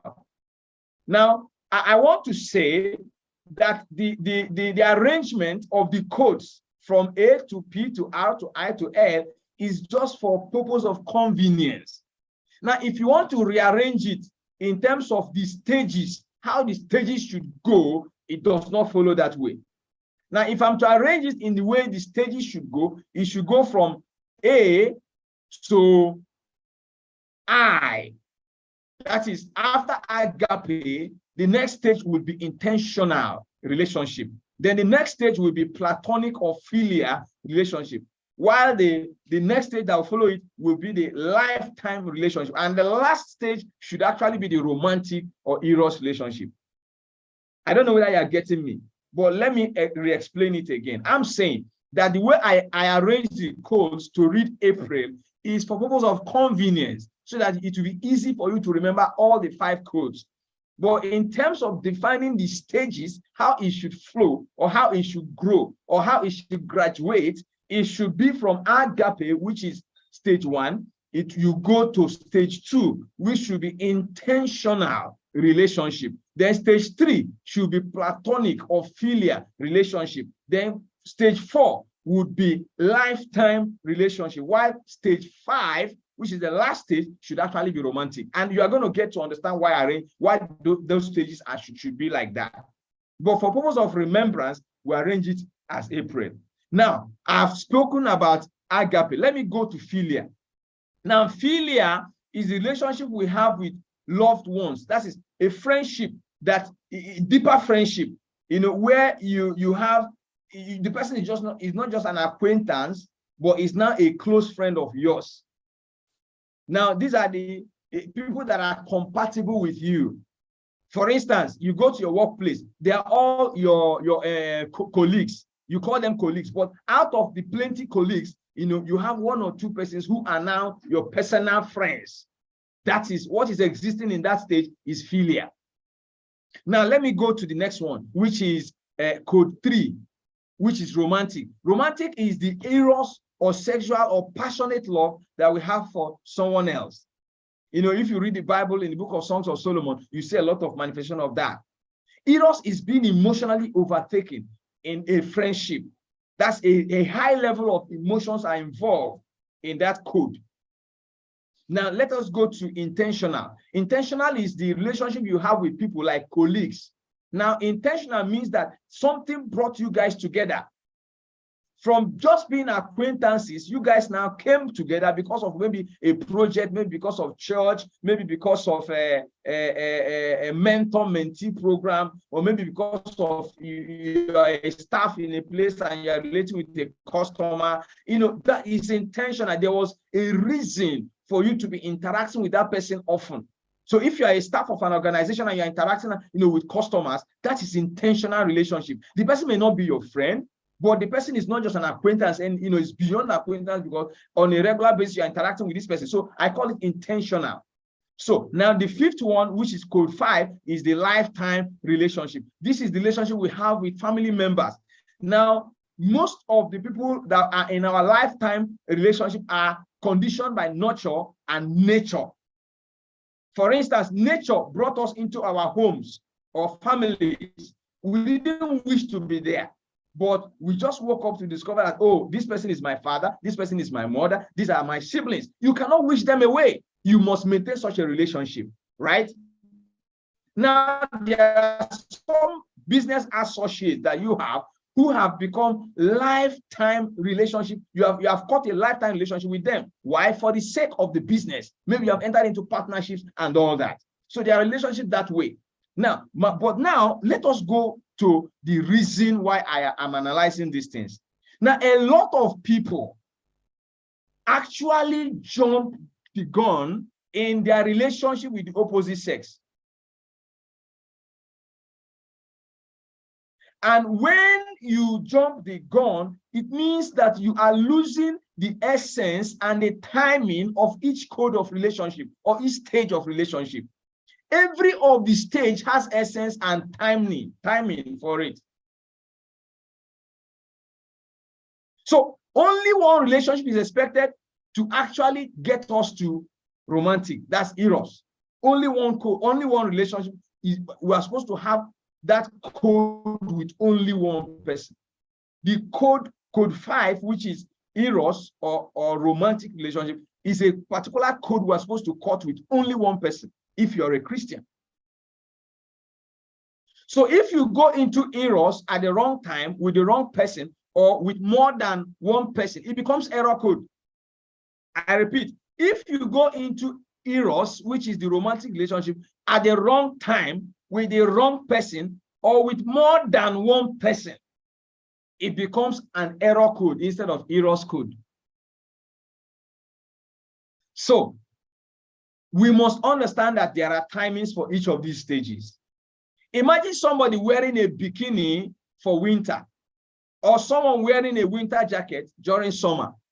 That becomes a misappropriation of essence and timing of something that would have been of value.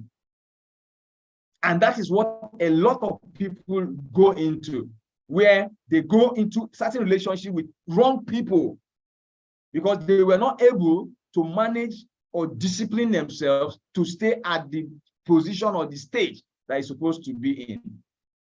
So before becoming couples, spouses always tick off all the other codes before they end up in romantic. One, the person, one day you met the person as an acquaintance, and maybe some things brought you guys together, like school, like fellowship, like church, like work, so it becomes an intentional relationship. And then over time, the person now ceases to just be a colleague or just a church member, becomes a close friend, which is platonic. Now, over time, if, with more relationship and all that, it goes into what you guys now make a decision to make it a lifelong relationship. And once that decision to make it a lifelong relationship happens, the next thing will now happen, which is the last stage, which is romantic. The romance will now happen, where you now go and do what? You go and wed the young lady and she becomes your wife. So that is the way it should actually flow. But if we don't flow that way, that's where the problem is. Now, we discover that we find so many people, young people inclusive, who just zero in on romantic relationship without any sense of agape. And that is why we hear people that call themselves boyfriends and girlfriends killing each other in the hotels. Now we see people that are zeroing in on romantic relationship without any sense of real friendship, which is the philia. And then they end up getting into marriage and not caring for each other anymore. And that is why we normally advise that you marry a friend. That philia stage must happen for you to be able to say that this person is somebody you can spend the entire of your life with. I've seen people who didn't want to marry a friend. They just want to see someone on the street and then fell in love with the person and get married. And I've seen that they end up fighting. Why? Because they did not allow friendship to happen. So when churches or some organizations are telling you that you need to have time for courting, that time is for you to understand each other, ask a lot of questions, get to know the person. They know what they are saying. What they're trying to do is to allow the filial moment to take effect so that you get to know and understand that this person can actually be a friend. And when you now enter into marriage, there are a lot of arguments or disagreements that can be resolved easily because the person is a friend. Now, many people zero in on romantic relationship without any sense of long-term orientation. And that is happening so much in our generation. That is why the rate of divorce is very high. So marriage affairs are now reduced to mere tools that people are now using it just as an instrument. You now hear of contract marriage. People now use it just to escape, to go abroad, to complete their papers, to go abroad and all that. No sense of long-term, relationship there. And that is why there are problems. Now, in conclusion, I will leave a scripture with you. Why I have shared these different stages is so that as a man, if you want to be man enough, there are female folks in your space who are supposed to just remain as acquaintances. There are several other female folks in your space who are supposed to remain as intentional relationship, just colleagues in the office, just ordinary church members, just street neighbors. Now, there are several female folks in your space who are supposed to just maintain a lifelong relationship with them because of what? Maybe partnership in business or other things that relates, or even the person is coming from your home place, maybe your village, your town, and all that. It becomes a lifelong relationship and all that. But it's only one person actually that you are supposed to now cut the code of romantic relationship with. That's my advice. Now, this scripture says in Songs of Solomon, chapter 8 and verse 4, King James Version, I charge you, O daughters of Jerusalem, that ye stir not up nor awake my love until he please. I will read it in the Message translation. Or yes, I will read it in Message translation. I also read it in New Living Translation. Message translation says, imagine his left hand cradling my head, his right arm around my waist. Oh, let me warn you, sisters in Jerusalem, don't excite love, don't stir it up until the time is right and you are ready. Eros must not be stirred until the time is right, until you are ready.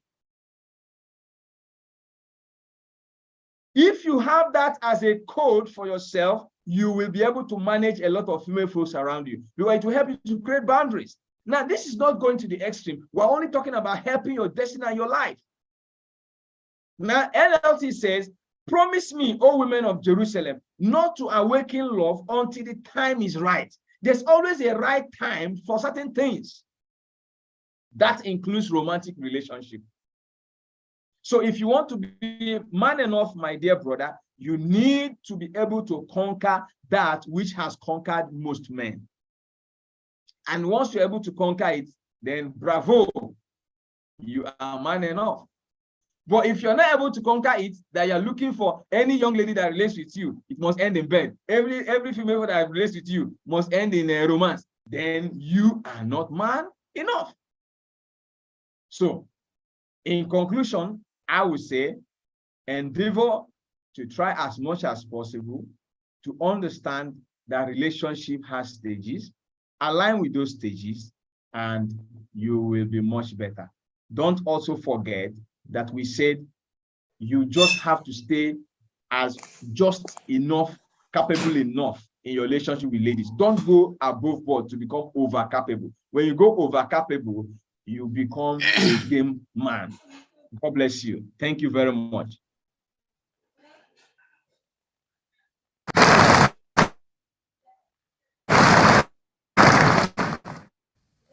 I know sometimes you realize nobody's angel. That's what I care for you. All right. Thank you very much. Thank you very much. Thank you very much. That was an amazing session. That was an amazing session. And I believe that every one of us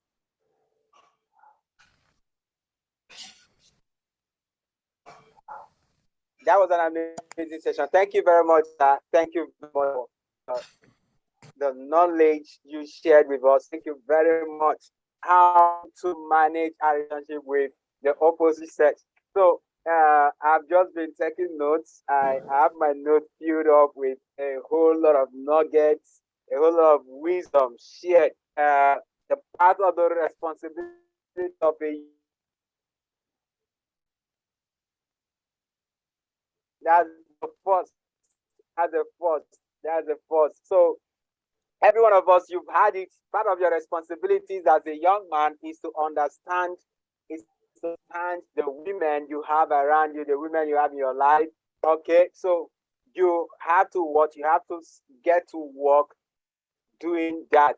And we have a lot of resources out there that can help you in understanding women. We have a lot of resources on that. We have a lot of resources, a lot of books on emotional intelligence and or interpersonal relationship that help you in getting to understand the female folks. Okay, and he also shared with us the EPREC code, which is agape, fear or platonic, romantic, intentional, and lifetime. And what he said about Eros code and error code records me. Thank you very much, sir. Thank you very much. No one is going to end up in error. No one is going to end up in error. So thank you very much, sir. Thank you very much once again. I would like to know if anyone has any question. Please, if you have any question, please indicate by raising up your hand. Indicate by raising up your hand. Just one question. Just one question. We'll move on to the next session. If you have any question, kindly indicate by raising up your hand. Please, before you ask, make sure that your audio, that we can hear you well enough. Ambassador George, you can unmute yourself and ask your question. Ambassador George Taylor. Wow, this session was so great. Yeah, it was so great. Thank you there to the speaker. He did extremely well for us, right? But my attention has come to number 2, stage 2, capable enough to relate to opposite sex. Right? To admit, I found myself in that space. In that stage, I found myself. But then, even in that stage, sometimes you still find it difficult to talk to opposite sex. Sometimes when they appear, they want to talk to you, but you feel you're not going to be talking to them because the way they present themselves, the way they go about doing things, and sometimes they create a situation wherein you have to bump into them, right? So my question is, how, right? How, I know your situation comes where you have to use your own methods, right, to escape it. But my question is, how we are in a stage and still feel sometimes insecure to talk to female opposite sex. How can we relate to those females who present themselves to be let's just say that they are not worth talking to, we are not worth talking to them, but in a sense we have to talk to them.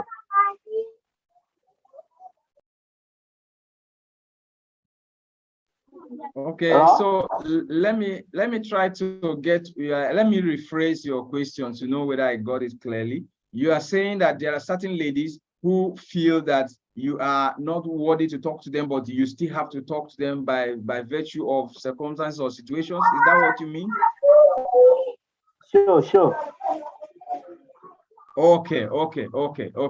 Yes, in life, you will definitely get to meet alpha ladies. There are people we call alpha ladies.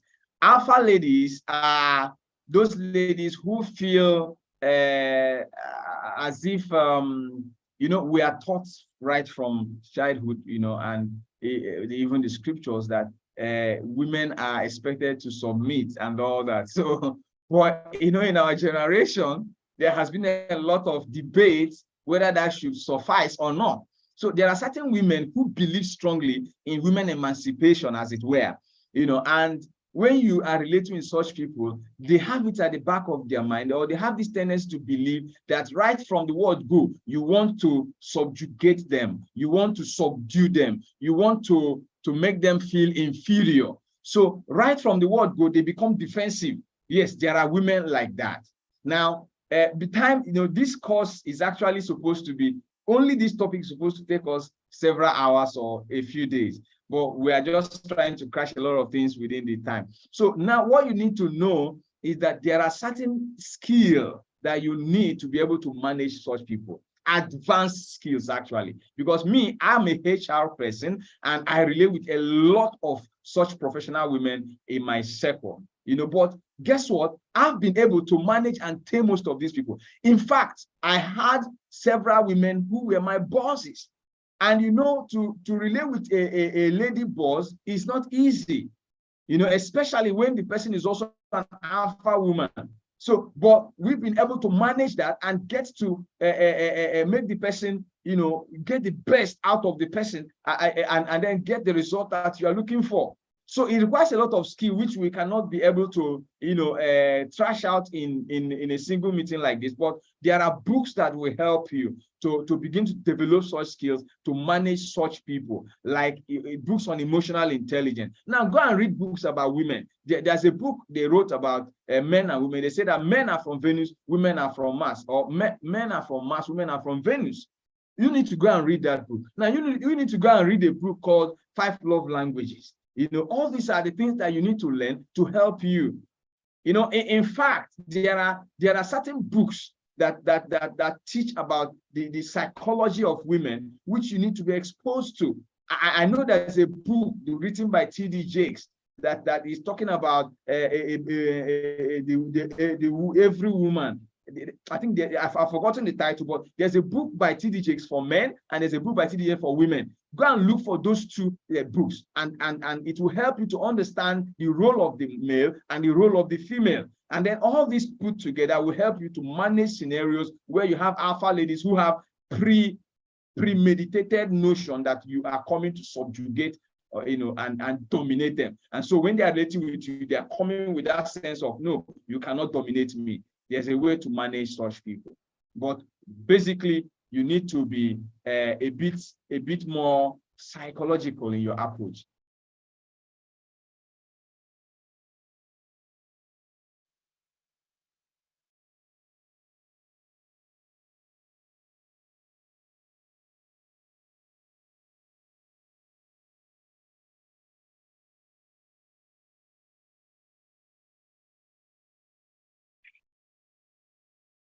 All right, sir. Thank you very much. Thank you very much for the answer to the question. So you've had it, everyone. You've had it. You've had it, everyone. Find resources, find books. There are a lot of books out there that can help you. And please, while you are going for books, while you are going for resources, it's important that you check out, that you are careful of who the author is. Okay, it's important that you check out who the author is, because a lot of books will do more damage to you as a young man. A lot of books will do more damage to you as a young man. So please check out the who the author is. What's the philosophy of the author? Does it align with your philosophy? And more importantly, does it align with the philosophy of this conference? That's the positive masculinity.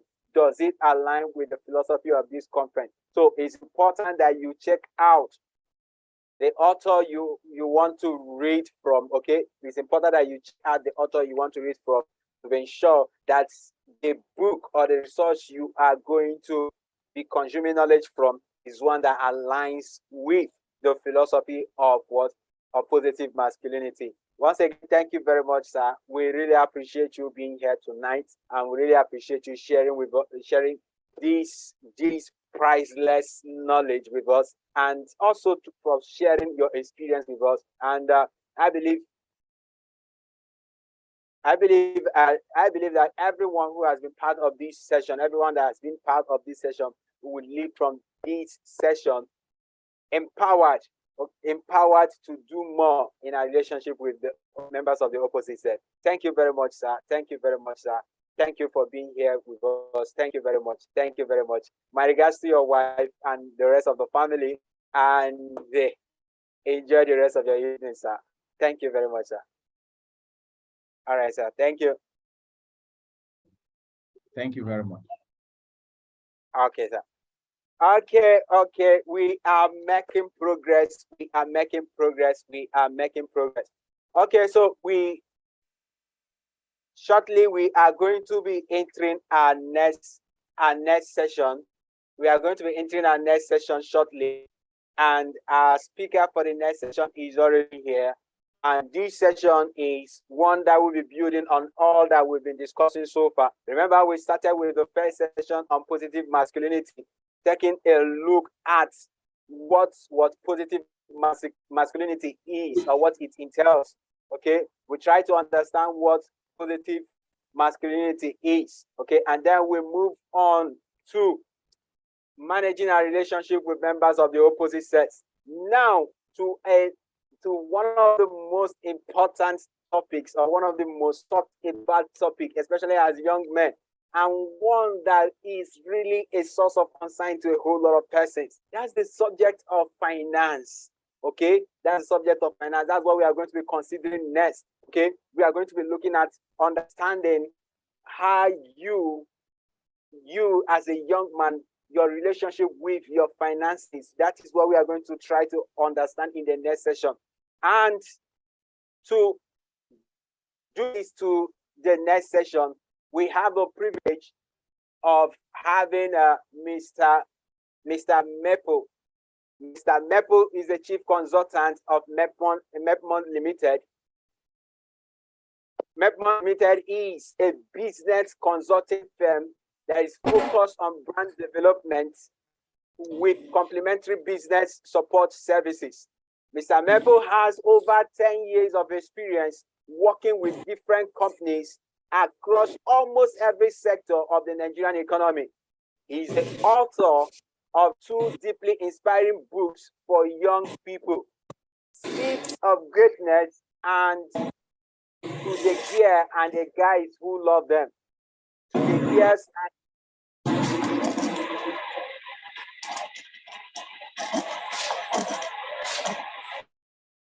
To the Gears and the Guys Who Love Them.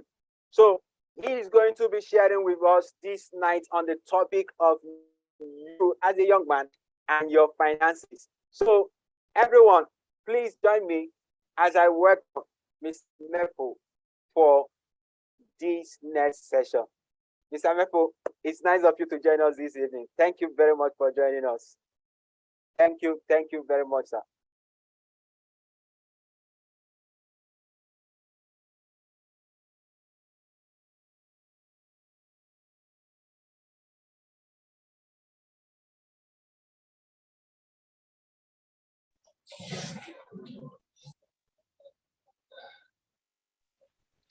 All right, sir. Thank you very much for joining us this evening, sir. You can go ahead now. All right. Thank you, Victor, for having me. It's a good initiative, and my greetings to everyone. I would have said good evening, or maybe some of us where we are watching or listening from. It may be morning or afternoon there, so I'll just leave it at greetings to you all.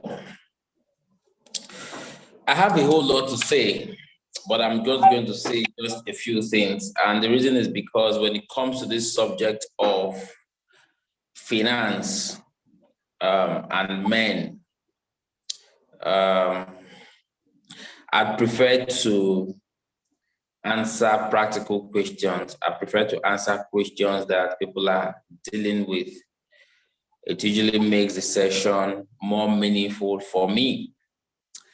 But then I've been called a speaker, so a speaker has to speak, right? Okay, so the subject of finance, or if we like, we just call it money, is one that is a critical aspect of a man's life, and is one that a man cannot avoid at all. You don't have to like it, you don't have to be passionate about it, but you have to be involved in it. You have to keep working at it. Yeah, and it's a tough one. It's a tough one because, you know, even when you decide to stay at home, and say, okay, today I'm not going out. I just want to stay at home so that I will not spend any money. The expenses will still look for you all the way to your bedroom, and money must leave your pocket. You must spend money. You know, it comes with being a man. That's just the reality of the situation. It comes with being a man. And many times, young men particularly don't seem to get as much support as they should.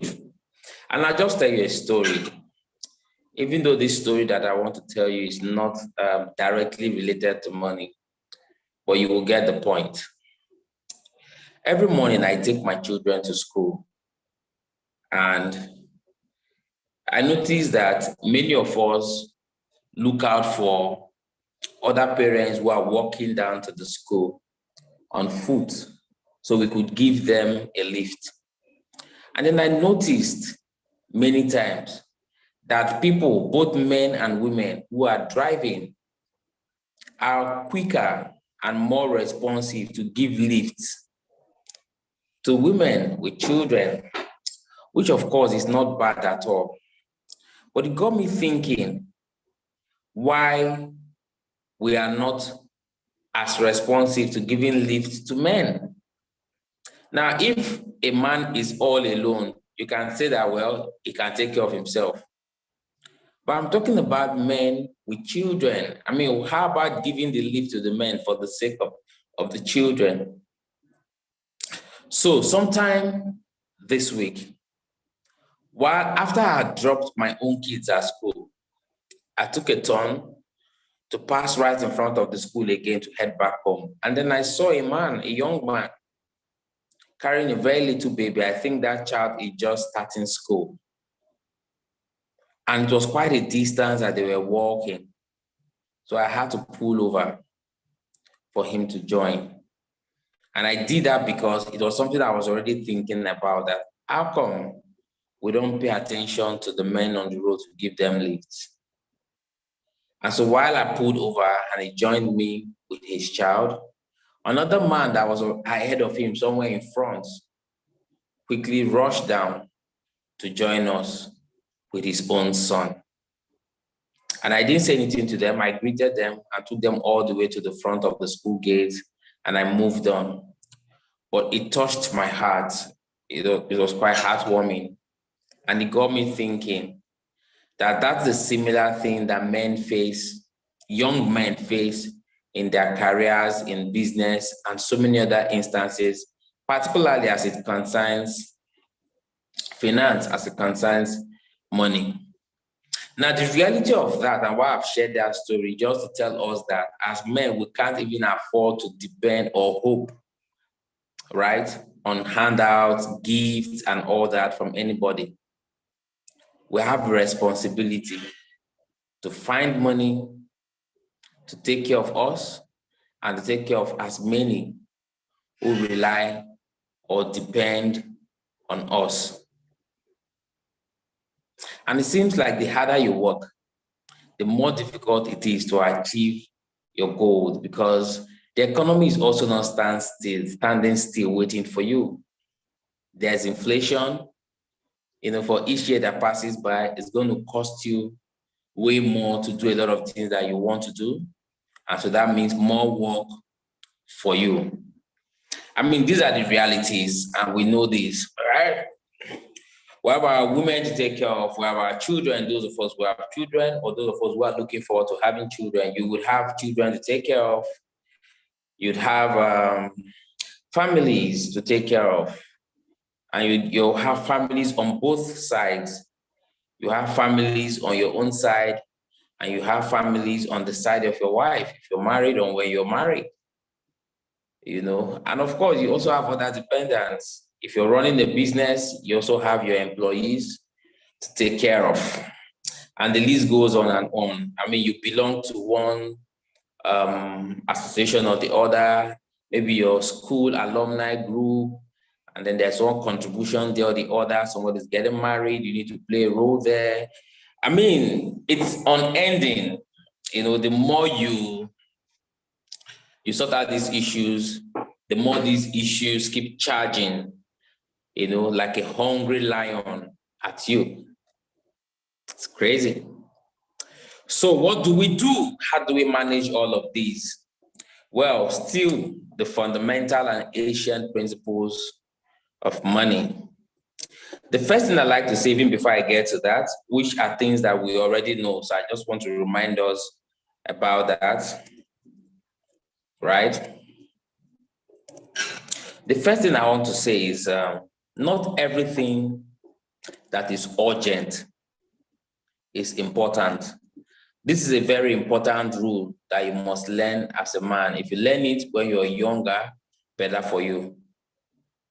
Not everything that is urgent is important.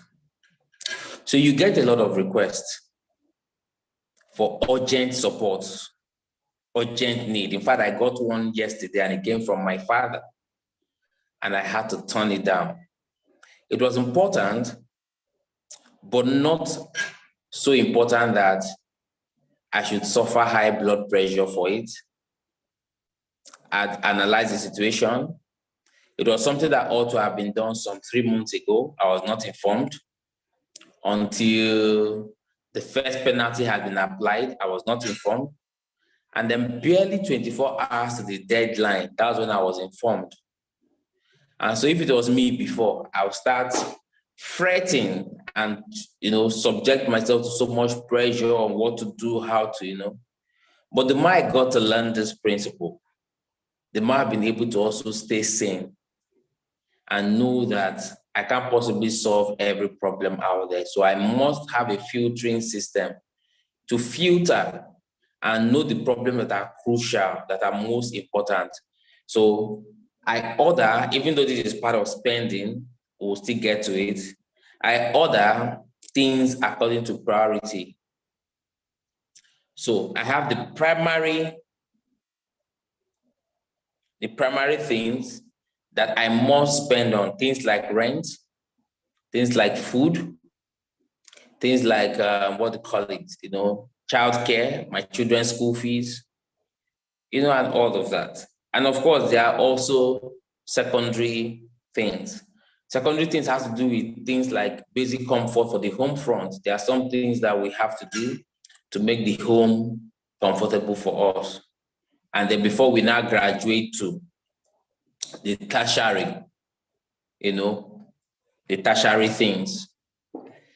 Again, not everything that is urgent is important. So when those urgent requests come to you, they may be urgent to the person making the request, but they don't always have to be urgent even for you.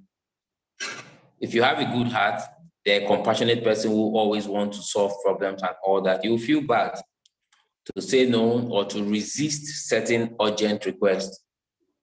But you must ask yourself, can you really carry it?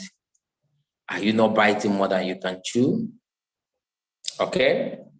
Food. The second thing I'm going to say, so the first thing I've said is that not everything that is urgent is important with regards to financial requests. The flip side of that also is that you must know the difference between your needs and your wants. Your needs are crucial. You should pay attention to them. Your wants are subject to your preferences and all that. You won't die without your wants. So you must learn to separate your needs from your wants and spend on your need. There's a difference between you need shelter, you need a roof over your head, that's a need. And you want to live in the most expensive estate in your city, that's a want. And one of the things that causes so much pressure to us as men is the fact that we like to bite more than we can chew. We like to aim for things that we really cannot afford. We want to try to meet up with the expectations of people with regards to our status and all that. No, that is one thing I've had to shatter in my own life. So I don't buy the things that my friends buy. I don't do the things that my friends do. I buy the things that I can afford to buy. I do the things that I can afford to do. It's as simple as that. And what do I call all of that? Fold your legs to the length of your blanket.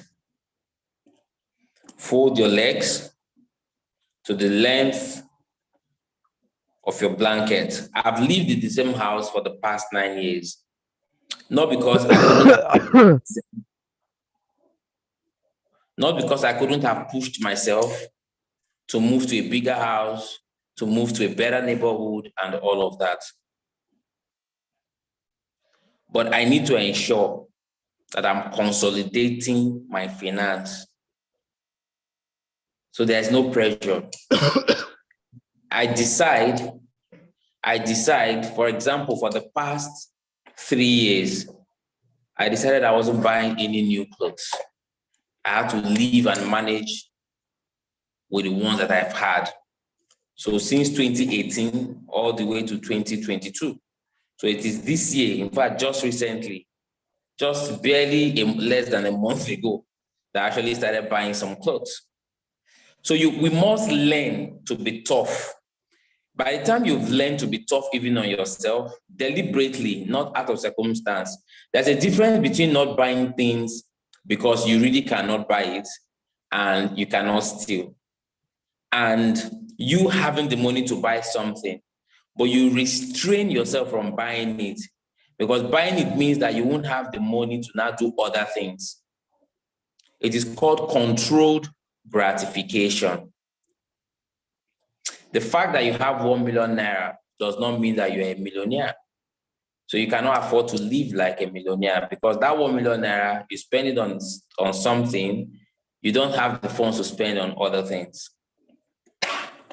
Okay? So I wanted to say all of that as a means to just introduce, the conversation. So I've said not everything that is urgent, it's important. There are some things that, sometimes my son makes some requests from me, and I would really love to fulfill that request.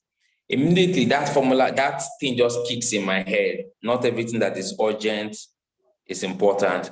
And once I check and I can't really afford to spare it, it hurts me. He doesn't know, he may not know, because he's a child. It hurts me that I can't afford that thing he wanted at that time.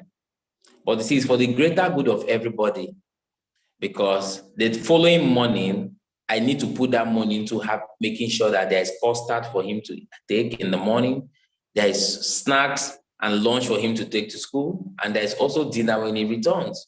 So while on the one hand, I'm going to grant his request or his wish, I jeopardize my ability to provide the critical things that he needs the next day. So in fulfilling his wants, I get stuck with meeting his needs. So even for my children, I always define separate needs from wants. I pay attention to their needs first. That's what priority is given to. So I've said not everything that is urgent is important. I've also said that you have to fold your legs to the length of your blanket. That's if you use blanket. If you don't use blanket, to the length of your duvet or to the length of your wrapper, which you use to cover yourself. We need to give it serious thought. Some of us, use gadgets that we really cannot afford, that is not an asset, that doesn't bring in any money. Some of us are forcing ourselves to live in places that we really cannot afford. Again, like I said, that you have 1 million naira does not mean you're a millionaire. And so you must first deal with that internal shame. Nobody can make me feel ashamed, right, of my prudence. I call it prudence. You can decide to call it your situation. You can decide to call it your circumstance. I call it prudence. So why should I feel ashamed of being prudent? So I use an old car that a friend who is relocating, wanted to sell off at a giveaway price. And so it saves me a lot of money. I calculate how much I would have been spending on boats, and how much I was spending on hired cabs even before then. And so this is going to save me a whole lot. And I have like a 3 years timeline for it, coupled with the fact that I actually used it to learn how to drive. So it has even greater value for me. I've used it to learn how to drive. And then that's what I use to save costs from and all of that. Another person could decide to just go for a Mercedes-Benz straight up and spend millions, on that. It's different if you have the resources and you have the revenue inflows and all that, good for you. But I'm saying that as men, we do not have that endless, as young men particularly, we do not have that endless supply of inflow. As a matter of fact, even if you have, then it is best you convert most of that into investments that within another 15 to 20 years will yield you something really, really significant because it must have compounded, that you splash it or splurge it on cars and fancy estates and all of that. I mean, I discussed these things with my father, and I saw my father live, what we call the good life while we're growing up. But today, I mean, he's practically living from hand to mouth because all of those things are no more. Because these things are fleeting. The material things that lure us so much to spend money on, they are fleeting.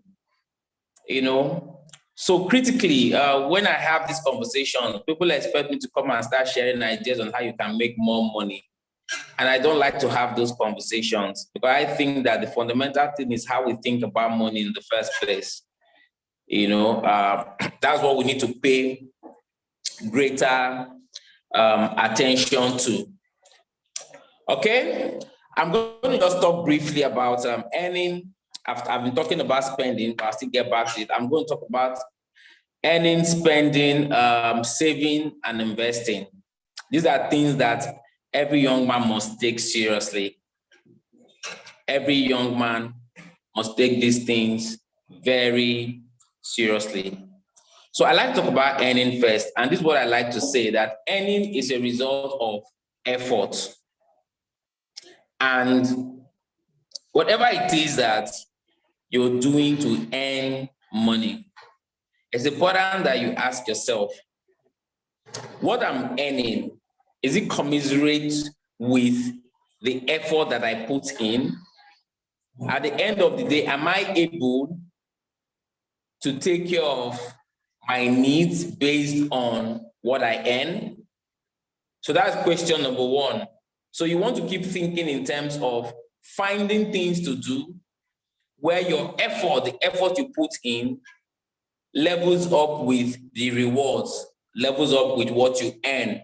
It doesn't happen suddenly. So sometimes you put in way more effort and earn just a little. It's good. It's better than being idle and doing nothing.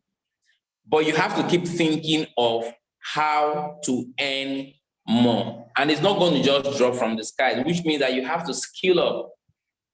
You have to skill up. So you have to ask yourself, what skills do I need to acquire that over time would enable me to earn more? But like I said, prior to this,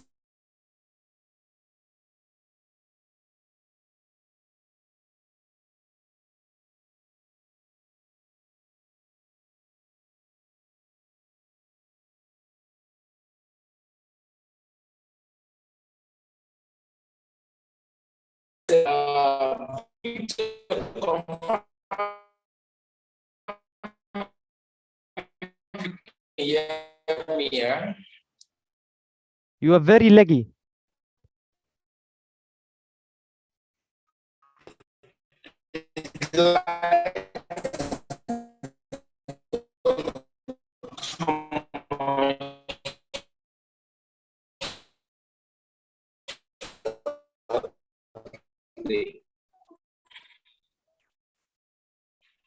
Hello, Victor.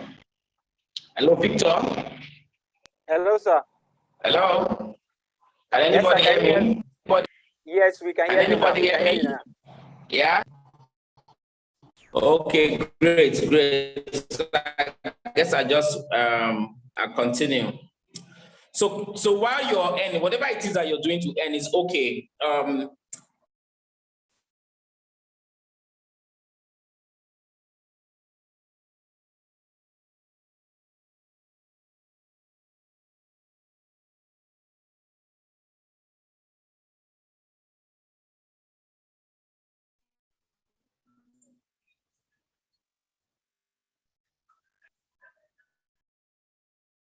Hello?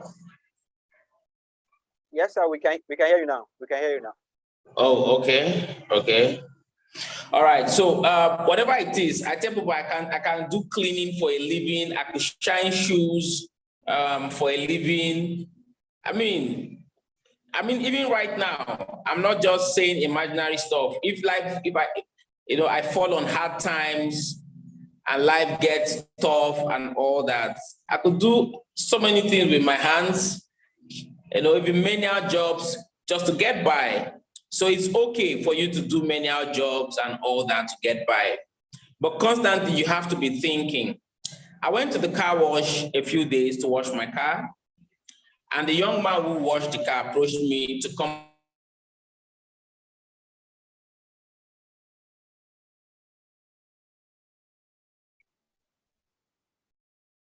complain. And he said to me, this is not the kind of job I want to do. Please, sir, if you can help me. Please, sir, if you can help me to do. And I smiled, and I was not interested in even having further engagement with him. The reason was because this was the first time I was seeing him at that car wash. I've never seen him at that car wash before. It was the first time.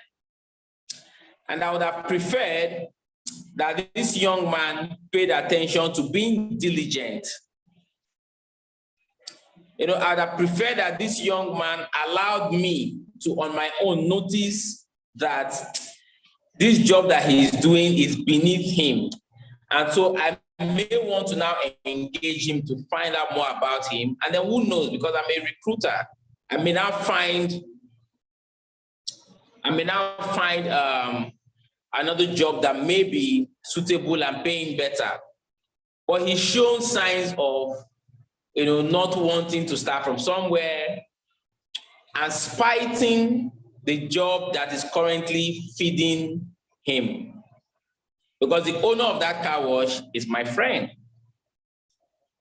So it's important that once we have something to do to just get by, let's not undermine it in any way.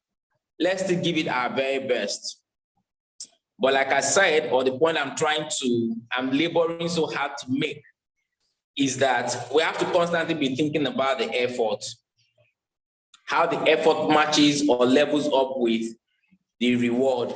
What can we do to get to that point where the effort, the input reflects in the output? And I've said that one thing I can say is skill, relevant skills, as much as you can in the ways that you can.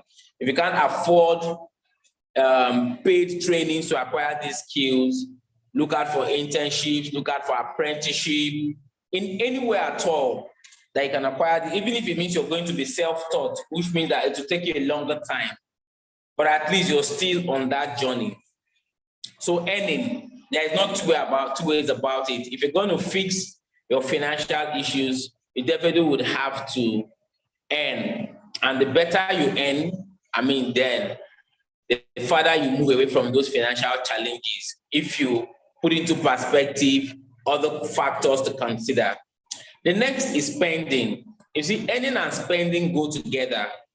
If you don't spend wisely, right? If you leave too many holes in your pocket, in the figurative sense, it doesn't matter how much more you earn, you keep losing it. It keeps going that same way. So you see, you keep working harder to make more money. And you find out that the money you're making is still not enough. Because the problem is not necessarily more money. The problem is your spending habits. So you have to fix it. But I don't even want to talk about bad spenders, because I want to take for granted that we already know that bit, or we already know that much. I want to say that for even those of us who are not bad spenders, we still need a great deal of wisdom and prudence in how we spend and how we determine what is really important out of our limited resources. How do we spread it across the different things, that require money from us? And it was on that note that I talked about not everything that is urgent is important. Urgency does not necessarily mean important. So do not always succumb to that pressure of urgent request. Someone reached out to myself and my wife. She needed a young lady who needed sponsorship for a university degree. And she said she was at the verge of losing the admission for a master's degree if she doesn't pay the school fees. And at that time, we had so many other pressing needs. And so I asked what she was currently doing and all that. She had a baking business that was thriving.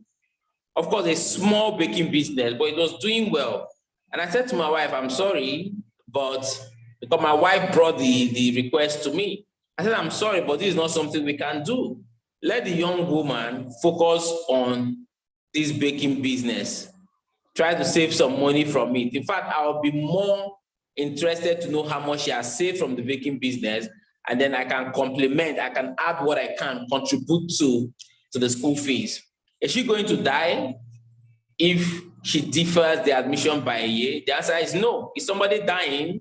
No. She has a business, and through that business, she's able to take care of herself and support her family. So let her continue with that, and let's look at the other pressing needs and attend to. So yes, that request was urgent. Somebody was just about losing their admission if we don't do something. But we could not really afford to do something.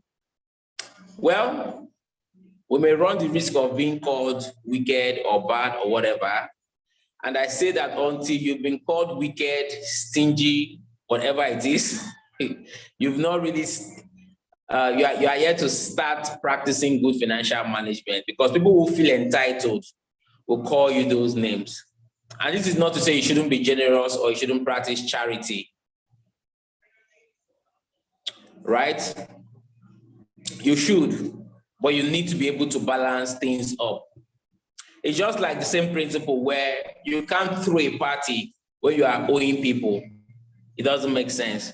So go pay those you're owing, and then you can throw a party. But for as long as you're owing, please, you need to put that party on hold. It's pretty straightforward. So yes, that's spending, right? And if you spend wisely, it also helps you to avoid owing as much as possible, to avoid debt as much as possible, because that is another thing that holds us spellbound and makes our financial circumstances a lot more difficult. So I think I need to move a bit faster because of the time. I understand that you may have other sessions to take. Next is save. Now, this is something that people kick against all the time. How can you tell me to save when I'm not even earning enough? And the question that I always like to ask is this: so how were you surviving when you were not even earning at all? You can always save, especially if you don't want to go on a begging spree in the years ahead. If you want to be able to turn the tides around, you must force yourself. So the idea is, if you're earning 20 bucks, imagine that what you're earning is just 17 bucks or it's 15 bucks, and try to save 5. It's still your money, but it is helping you to turn the tide around gradually. So save in the ways that you can. If you want to do it through the contributory system, that's fine. But whatever that is going to work for you. But you see, saving is never a thing of convenience. And that is what most of us think. That is where most of us miss the point. Saving is never a thing of convenience. The habit of saving is not built when you have surplus money. If you don't have the habit of saving before surplus money comes, you will most likely begin to look for things to spend surplus money on. You want to repaint your house when the house does not need repainting because you have surplus money.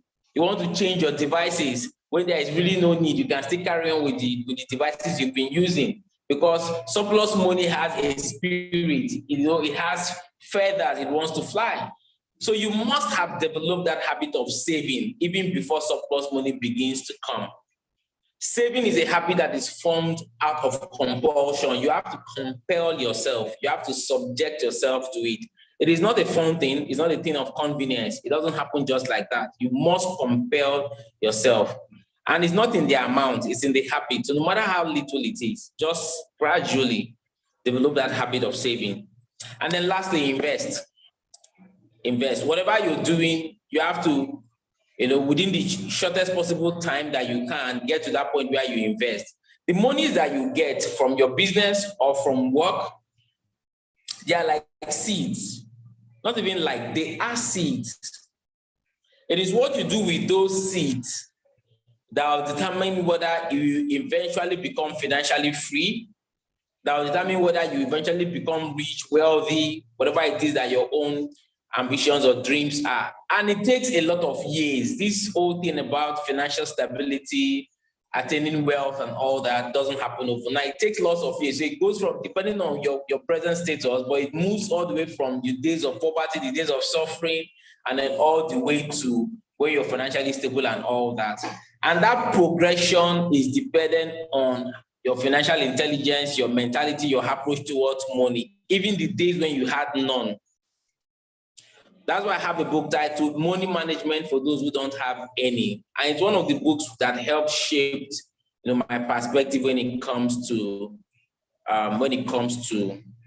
money. So, and according to the effort you put in, spend smartly, wisely, navigate the pressures.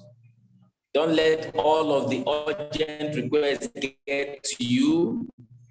Save in the ways that you can, as much as you can, and invest.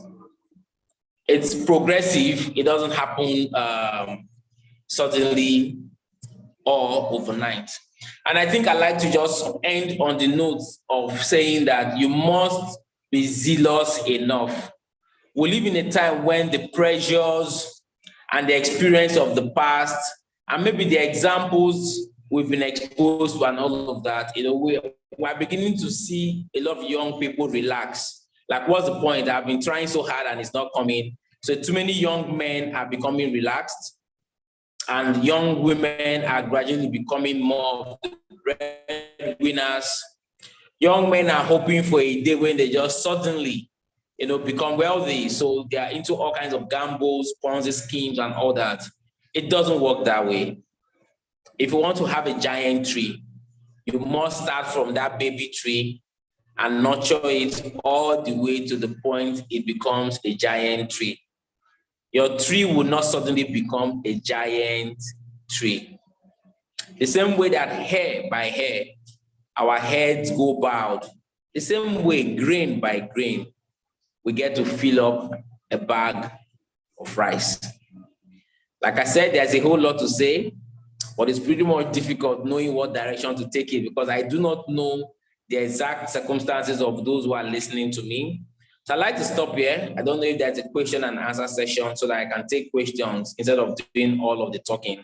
I think I share better insights when I'm responding to questions. Thank you, Victor. I'm done. Thank you very much, sir. Thank you very much. Thank you very much. So,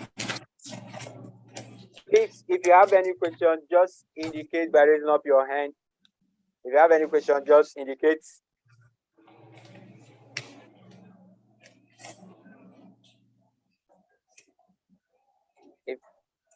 Okay, Excel, you can go on and ask your question. Excel, please, every other person, if you have a question, please leave them in the chat box. Leave them in the chat. Every other person, if you have questions, leave them in the chat. Excel, you can unmute yourself and ask your question now, please. Okay, good evening, everybody. Thank you, Mr. Dapa, for that session. It was wonderful. It was wonderful. I learned so much. Okay, my question is very straight. Now, you made mention of whatever you get being seed. I understand that very well. Whatever you get. Can you hear me, Mr. Dapa? Can you hear me? Yes, he can hear you. Go ahead. He can hear you. Okay. You made mention of whatever you get as seed. And you have to invest. You have to engage in the practice of saving. And you also said you don't save because you have so much. Now, in this economy where things are very easy, you're struggling to get the things that you want. You're struggling to get this, put the small money together, and from that small money, you have to you have to make savings. From that same small money, you have to invest. So that is what I would like you to help us get through this. Shed You light know, the money. on. You say what? Yes, What you did would you you'd say? like me to shed light on that. Yes. A little light. You know, the resources is small, and we have to make savings from that small resources. We still have to make investments from that resources. Thank you, Excel, for that very brilliant and important question. I mentioned earlier on that these four things are related. So where you have a situation that your income, what you have, is not even enough to take care of your basic needs, your essential needs, not even your wants, but your needs, right? So if what you have is not enough to take care of that, then obviously the practicality of saving is defeated. And so that takes us to that point number one, which is earning. Something has to be done about what you earn. And there are no two ways around it. But then before you focus on what you earn, again, you also will now need to look at, okay, hold on. If the challenge is that of rent, you ask yourself, is this a temporal challenge? Or paying my rent has been an ongoing challenge for the last 2-3 years? If the answer is yes, it means that you need to now step down on that accommodation. You have to find a more affordable, an accommodation that is within what you earn. Or you have to now push hard to increase what you earn. Now, this is not luxury. This is not based on you wanting to just splurge on things, gadgets, and all that. It's about you wanting to meet even your very basic needs. So saving is already not feasible for you. If cutting down on your rent, let's say you have actually been living in already a basic place, you're probably maybe even sharing an apartment, you know, and the cost is actually very fair and basic. So where do you want to cut down to again? So that also is not the option. So you see, you have both spending and saving out of, you know, the equation. So you are left with what? Earning. So you have to, of course, investing is totally out of you. You cannot invest when you don't even have savings. So investing, Mr. Invest out, Mr. Save out, Mr. Spend better or spend wise out. So what are you left with? Earning. And earning cannot be out, right? It's tough with the inflation. This is currently global, right? The inflation thing is global. But bills don't go away. The bills don't listen to the economy, which of course you agree with. The bills are still there. You know, that's if the bills are not even increasing. So it simply means that we need to now be paying more attention to earning. First, we have to be grateful if we actually even have a source of income, you know, that takes us to some extent with regards to our bills. But there are those who don't even have any source of income at all, and one begins to wonder how they survive. You know, but it then means that we need to constantly be thinking, what can I do? Or you may not be able to increase your income. Again, these things are so broad because the circumstances differ from person to person. So it's a bit difficult. Some things that I say may just be totally opposed to the situation of one person, whereas it makes a lot of sense for the other person. So you'd have to forgive me there. Excuse me. But sometimes you may need complementary income. Excuse me.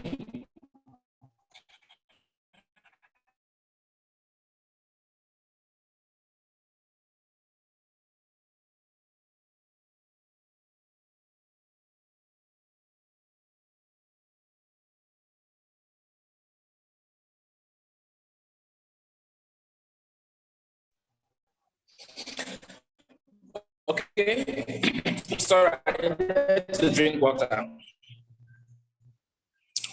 So sometimes you may need to now be thinking, you may need to start thinking of extras, you know, on the side, in addition to my regular job, that brings in extra income for me, right? I had to become a dealer for electronics products.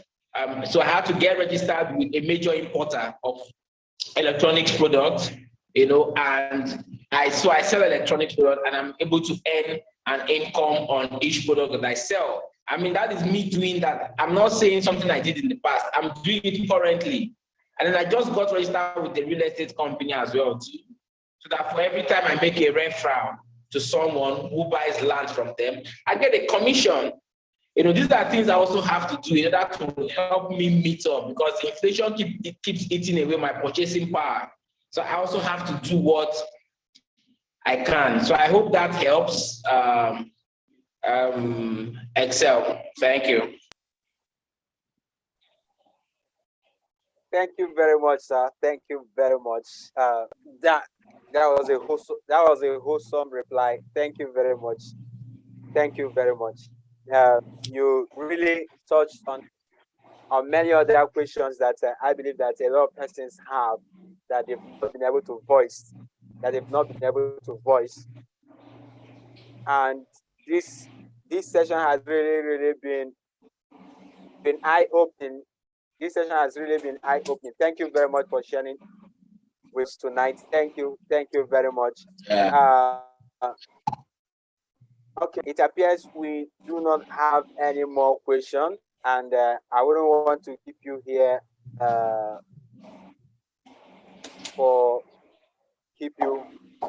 longer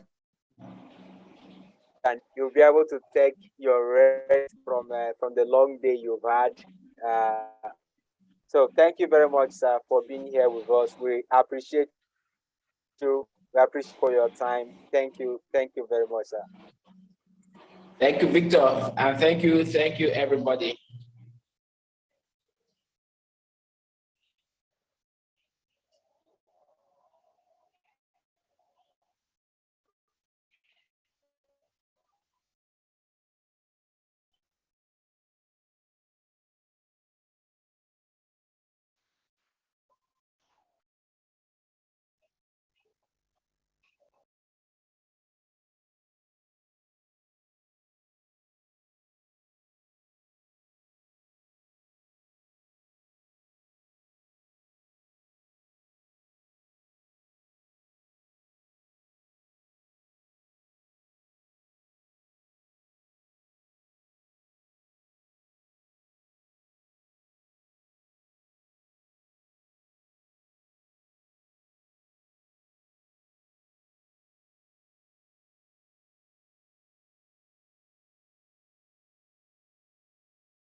Hello, everyone. Are we still online?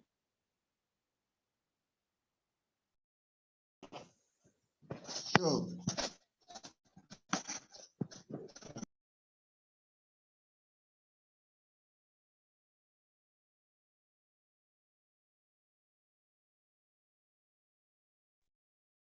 All right. Hello, everyone. Please, can you hear me? Please, can anyone hear me? Yes, All we right. can hear you. All Yeah. right. Okay. Thank you very much. Thank you very much. I was locked out by my network. Thank you very much. Thank you very much. So the last session we had, the session on you and your finances, it was really an amazing session. And I believe that every one of us who was part of the session, that we have learned a lot. I believe we've learned a lot as how pertaining to your finances, okay? Beginning with earning, saving, and investment. Earning, saving, and investment, okay? Because these three things must work together in order for you as an individual, as a young man, in order for you to grow your finances. You need to earn, you need to save, and you need to invest in order to grow your finances, okay? So do not just focus on one and leave the rest, okay? Do not just focus on one and leave the rest. ensure you pay close attention to to how you earn, to how you save, and how you invest. Ensure you pay close attention. And the advice he gave, in case if you are at a situation or you are at a point in time where the amount of money you are making at the moment is not able to meet all of your needs, okay? So you have to think. You have to think, how do I increase my earning power?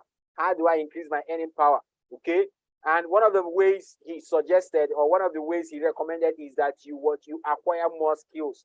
You acquire more skills. So we are in the age where digital skills is rampant. Okay, digital skills is one of the in things. Okay, so as a young person, you have the time, you have the energy, you have the mental capacity to learn whatever skill you need to learn, or whatever skill you are interested in. So please do not limit yourself.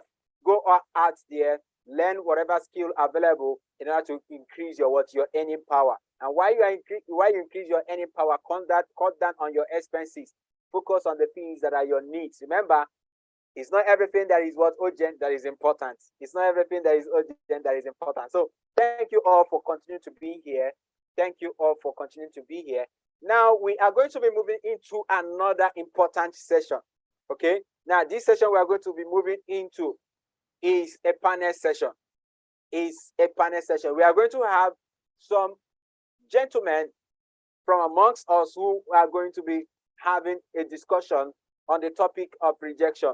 You know, as young men, one of the things we face in life, okay, yes, as human beings, we face rejection, but as young men, it seems as though the number of rejections we face in our lifetime is far higher than the rejection that the women folk face, okay? So that is why we are going to be considering the subject of rejection.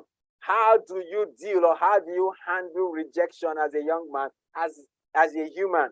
How do you deal or handle rejection? Now, when I speak of rejection here, I know the first thing you may want to think of is rejection when it comes to, relationship with the opposite sex.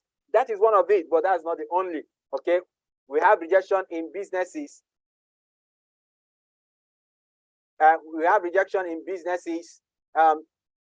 We have rejection in businesses. We have rejection in job application opportunities. You know, rejections comes now, here and there, now and then. All right, but it matters how you handle it. It matters how you handle it. Okay, so we are going to be having to share with us this night these gentlemen. They are going to be sharing with us tonight, having a conversation on the subject of rejection, how you handle rejection. So we have Mr. Agemo Michael Olawale, who is a digital business consultant. Okay, he's going to be sharing with us as part of the panelists. Okay, and then we have Mr. Wimo Emmanuel Buchi. We have Mr. Wimo Emmanuel Buchi, who is the Chief Executive Officer of SME Gear Limited. SME Gear is a business that provides varied business services to businesses and individuals, and the business is based in the northeastern part of Nigeria. Okay, and he is also the CEO of FarmTrack. FarmTrack is an agro-based company.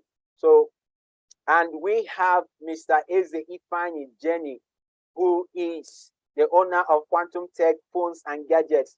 Okay, Quantum Tech deals on sales of phones and gadgets. So these men are going to be having this conversation. And yes, the conversation is also open to every one of us on this call. Okay, the conversation is also open to every one of us on this call. And last but not the least, I would like to welcome also to join for this tonight's panel, Mr. Egwu Nana. Mr. Egwu Nana will be joining also.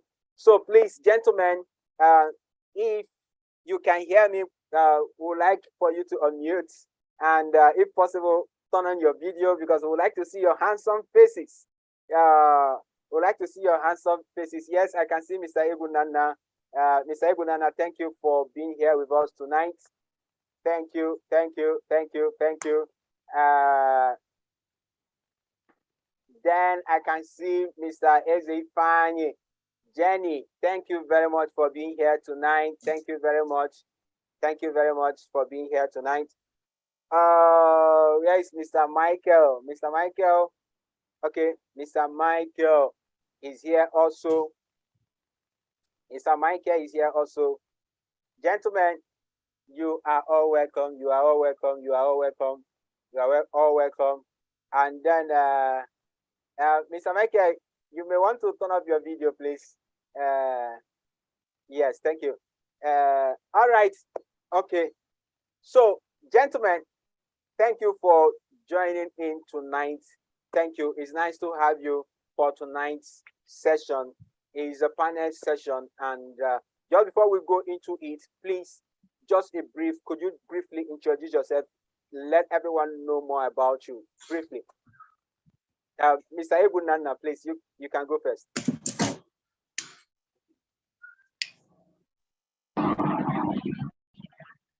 That's fine. Can you guys hear me? Good evening, everyone. Yeah, good evening. We can hear you. All right, you can hear me clearly. My name is Nana, and yeah, I'm so glad to be here today. I'm grateful to Double Edged Impact Network for giving me this opportunity, and to everyone who is on the panel also, Mr. Eze, Mr. Michael, Mr. Frederick. I am so honored to share this platform with you. Yeah. Is there any other thing I need to say? Yeah. Okay. If that's the enough you want to share with us, that's fine. that's enough for now. All right, sir. All right, sir. Thank you very much for being here tonight. So, Mr. Ifani, Jenny, let's hear from you. Hello. Good evening, everyone. Good evening, Victor. Good evening, Nana. Good evening, Michael, and everyone on the panel. I want to say I see it as a great opportunity and honor to be part of this great panelist. So everybody, you are welcome. Thank you. All right. Thank you very much for being here, Mr. Ifani. Mr. Michael. All right. Good evening, everyone. Good evening to you too. I want to greet everyone on the panel this evening, Mr. Egunana, Mr. Eze Ifeanyi, and the Double Edge founder himself, Savik. Thank you for this opportunity. I've been learning a lot since this conference started, and it has been really impactful. So thank you so much. You have done a wonderful introduction of myself and other persons on the panel, and that will be enough for me. Thank you so much. All right. Thank you very much, Mr. Michael. Thank you very much. Okay, so gentlemen, I welcome you to our conversation tonight. So what we are going to seek to do is to have a conversation on the subject of rejection. You know, it's one that almost everyone falls victim to, so to say. Almost everyone seems to have at one point or the other faced rejection. Okay, everyone seems to have faced rejection at one point or the other. But then, when it comes to young men, you know, this is young men conference. Okay, there are situations where, just like the first speaker shared with us, that he has seen where organizations, while they are hiring, they try to hire more women than men in order to ensure that they balance off, they ensure that they have 50-50 gender balance. Okay, so now that's not minding whether the guy in question is qualified or is competent enough for the role being hired. Okay, they try to ensure gender balance. Now, a lot of young men face rejection every every time. Now, but before we go into understanding the rejection that men face, okay, I would like us to put rejection to contextualize the rejection we are going to be discussing tonight. So I would like to hear from you, Mr. Egunana. How will you define rejection, or how do you or how will you want to, how do you see rejection? How would you want to define rejection based on the context of our discussion tonight, please? All right. So for me, first of all, rejection is a natural phenomenon, right? I mean, if you understand the conception of the human from the human sperm to the ovaries and all of that, right? You realize that somebody was chosen and then others were rejected. So it's a natural phenomenon. Secondly, for me, with respect to the concept, I would like to just keep it that rejection is simply dismissing or refusing an idea, refusing a proposition, refusing a suggestion, refusing anything that's more like a proposal. So if I told you, oh, let's go out to the club or let's go out to have a drink or something, and you refuse to go with me, you just rejected the idea. So there are several levels to rejection. There's social rejection. In short, there's the rejection right now that we are facing in our own social construct called canceling, right? Where a group of people within a social construct just say, we've canceled this guy, we don't want to have anything to do with him anymore and all of that, right? But more importantly, at the most basic level, rejection is simply the refusal, or the dismissal of anything that has to do with an idea or a concept or a proposal or a need or want. All right. Thank you very much. Thank you very much. Okay. One of the things I picked out from what you said is that rejection is a natural phenomenon. Okay. It is a natural phenomenon. That is to say that it's something that could happen to anyone. It's something that could happen to anyone. All right. Thank you very much. Mr. Ifani, I don't know if you would like to also, if you have anything in addition to what Nana has said, do you have anything to say when it comes to your understanding of rejection?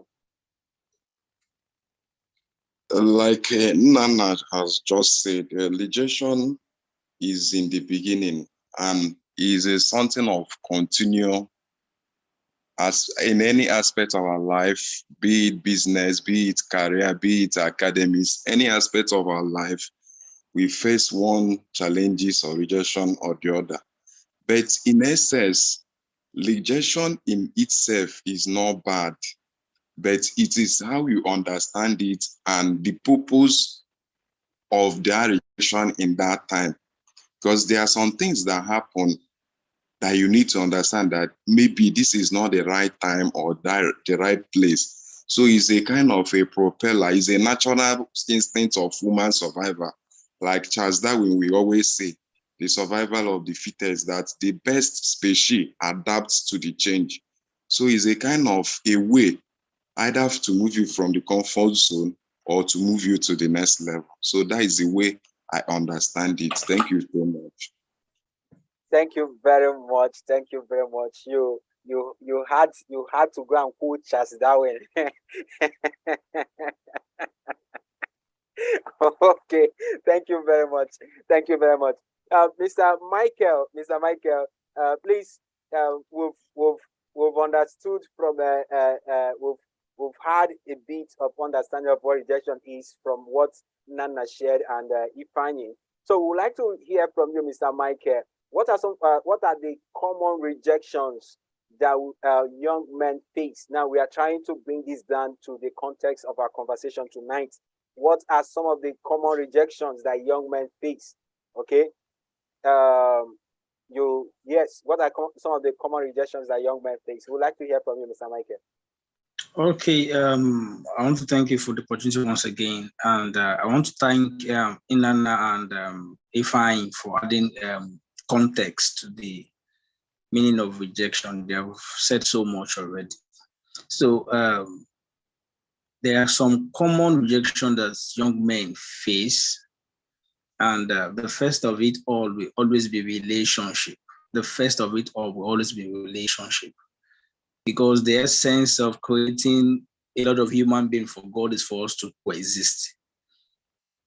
And that is simply relationship. So the first of it all means that young men face rejection in the area of relationship. Now, in saying relationship, I'm not saying marriage alone. I know those are here knows that know that when we say relationship, does not only start or end with marriage. It could be friendship.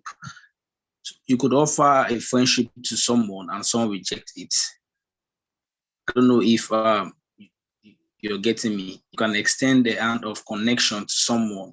Even it even goes as sending a friend request to someone on Facebook and they don't accept the friend request. I know a lot of you have friend requests on your Facebook and that you are yet to accept. A lot of you. So that is also a form of rejection. So that is the area of relationship. We also have rejection in the area of business relationship as well. You may have a very nice proposal and you want some people to work with you on that business and they will bluntly reject you, reject such business idea. So that's also a kind of rejection. Then we can also move to employment rejection. Employment rejection. Sometimes you want to work for a firm. You might even be the one to request for internship or probably write to the company that you'd like to work with them as an employee and they will reject you. And there are some cases whereby you apply for jobs and your application is not granted. It's a form of rejection. And there are some instances whereby you're on a job and a superior role is open and you're qualified and the company will not employ you. They will have to go and search for someone outside. It's also a form of rejection. So all of these are various forms of rejection that we can experience, right from business rejection, social rejection, relationship rejection, engagement or employment rejection, and as a lot, and so on and so on. So I will have to stop there and let other panelists also chip in the ones I was unable to mention. Thank you. Okay, thank you very much. Thank you very much. So, Nana, I don't know if there is any other common rejection you would like to add. I think to a very great extent, this was concise, you know. Right.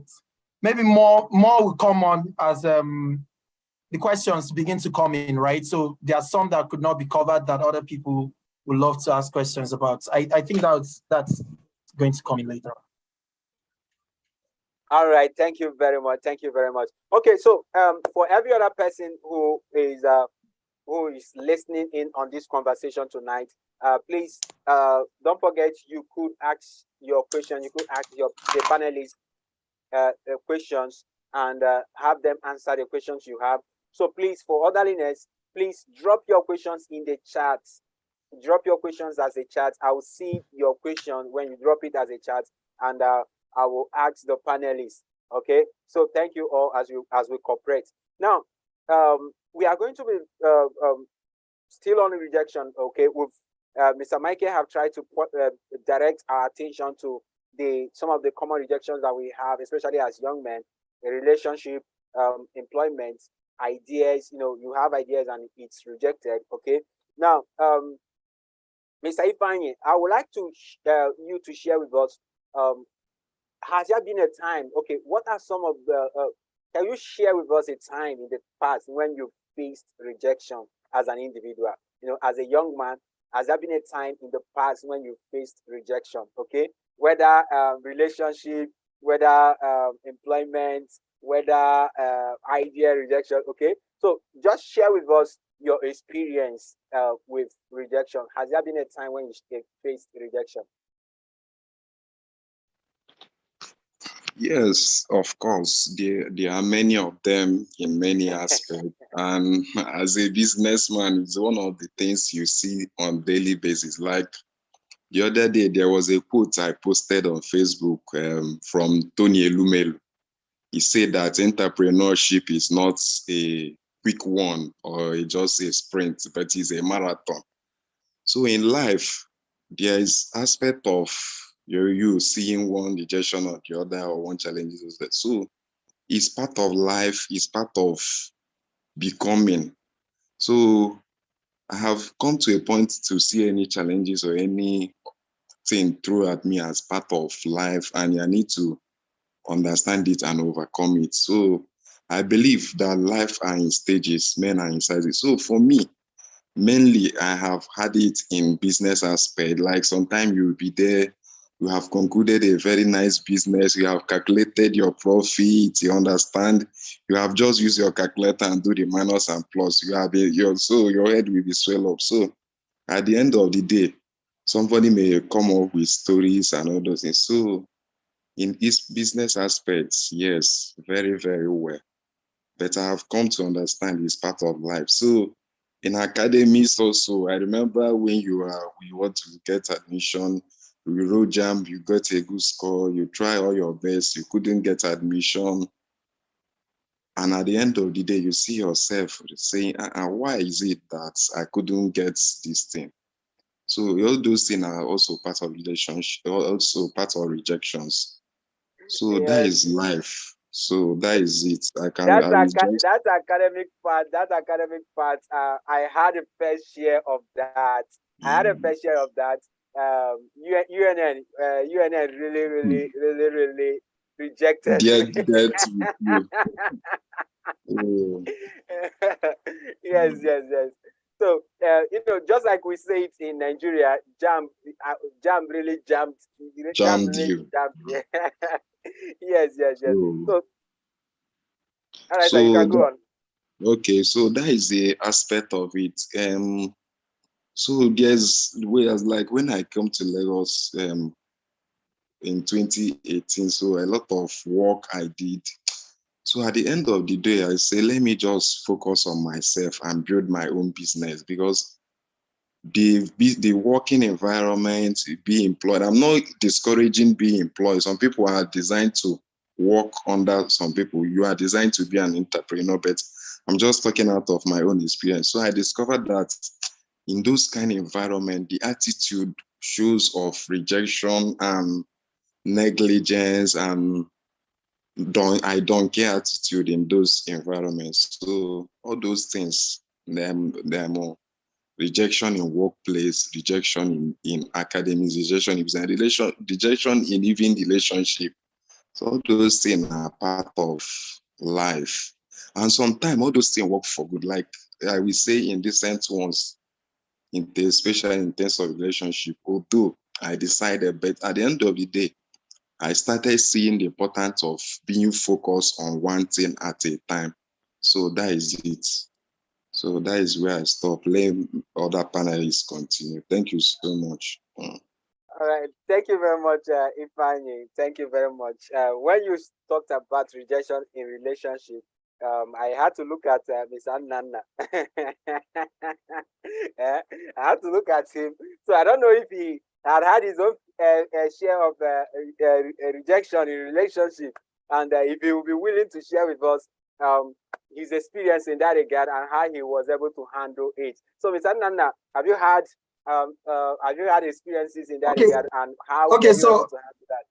Yeah, so a lot of times, right, when people just say relationship, they are just saying one lady or something. Maybe you went to kneel down with a ring, and then the lady told you, no, I don't want to accept your proposal or something like that. But more importantly, right, Mr. Michael had said that, relationships generally, right? So I'll talk about that generally. So a lot of guys, we are programmed, right? We are programmed by evolution, we are programmed by society, thereabouts, to be the person chasing, right? We are programmed to be the person reaching out to the lady to say, hey, I want this. You are programmed to be the provider, you understand? And provider does not sit down, right? Provider is going to take his chances, right? And like I said earlier, if we define rejection as the dismissal of something or the refusal of something, it simply means that every single person on the face of the earth rejects something one way or the other. So it is okay to realize and want to put yourself in the victim, with a victim mentality or a victim mindset, to say, oh, I'm being rejected. But you realize that you are rejecting other people too. So at every point in time when you made a choice, you rejected other choices that you could have, also made. So it's important that I address this on a holistic level. one of the things I would tell you the truth, right? One of the things that gives me, and it is funny, but one of the things that gives me some level of confidence is that no matter how rejected you are not as rejected as an apprentice barber. Have you met an apprentice barber before? Do you see how people just reject this barber?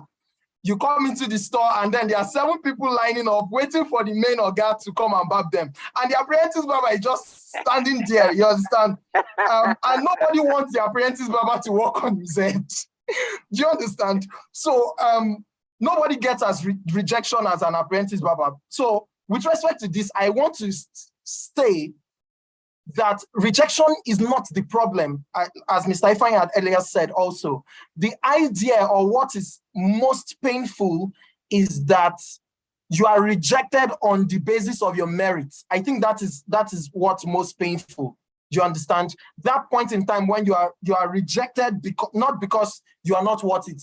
I mean, the apprentice barber is rejected, but at least he understands that maybe my hand is not too strong, right? And maybe because I don't know this job. But imagine you know the job, you have a job, you are financially stable, you are in your best. When you look at the mirror, at least you don't run away. Do you understand that kind of thing? And then you go meet somebody and say, hey, I want us to get into a relationship, and the person tells you no. You come back that day and you're asking yourself, is it that my condition is different? Do you understand that kind of thing? And the truth is that everybody can be rejected for many reasons, right?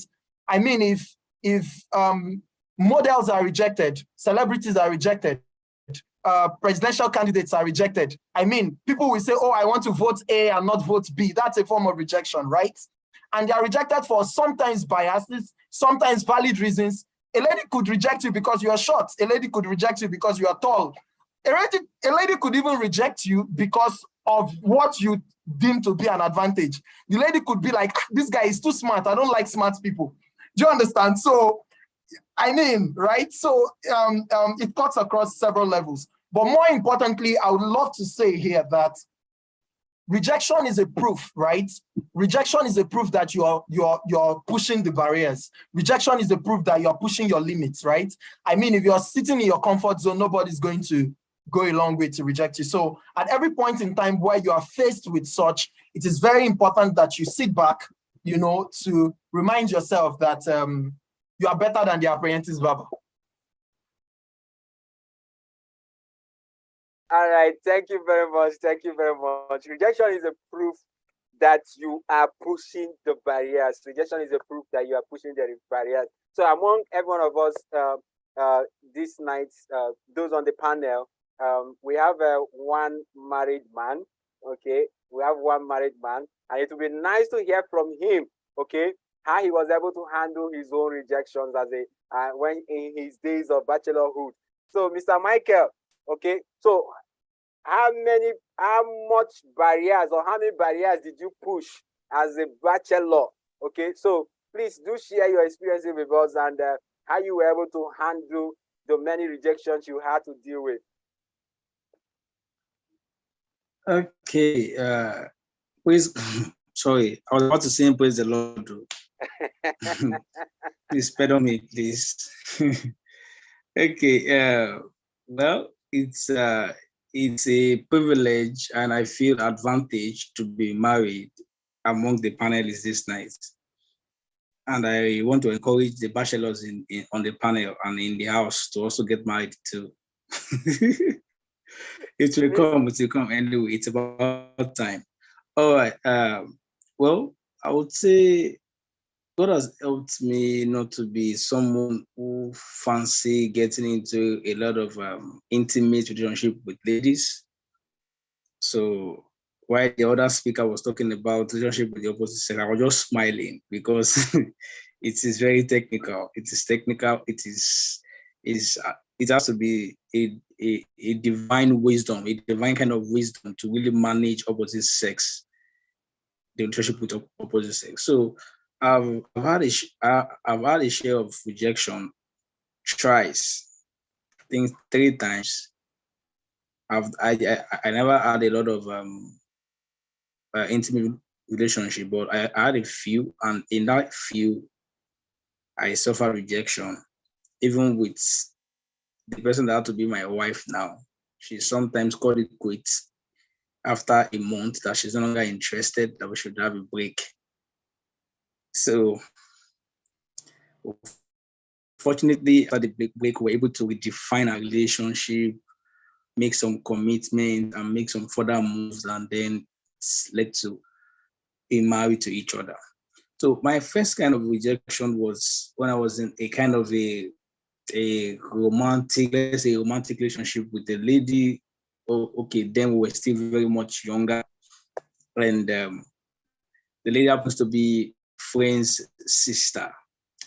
So I was still an undergraduate on internship then, and the relationship never lasted for a year, I think. So, I've always been a cool guy. I think I don't really pick up offenses like that. I don't have issues with someone. When you offend me, I tell it to you immediately. So, but the first time I experienced this rejection from this particular lady was when we had a time to eat at these roadside cooks, those that make indomie and egg on the roadside. You know them now.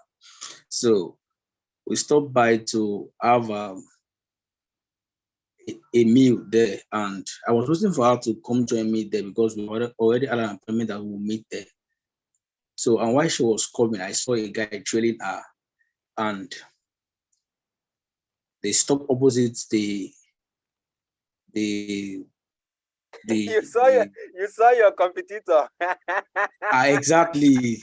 Thank you. I saw her with the guy opposite where I was So sitting now. he saw his successor. So, okay, so that was the first signal of rejection. You know, when someone you're going out with is showing interest in some other person, listening ear to some other persons, you feel challenged somehow.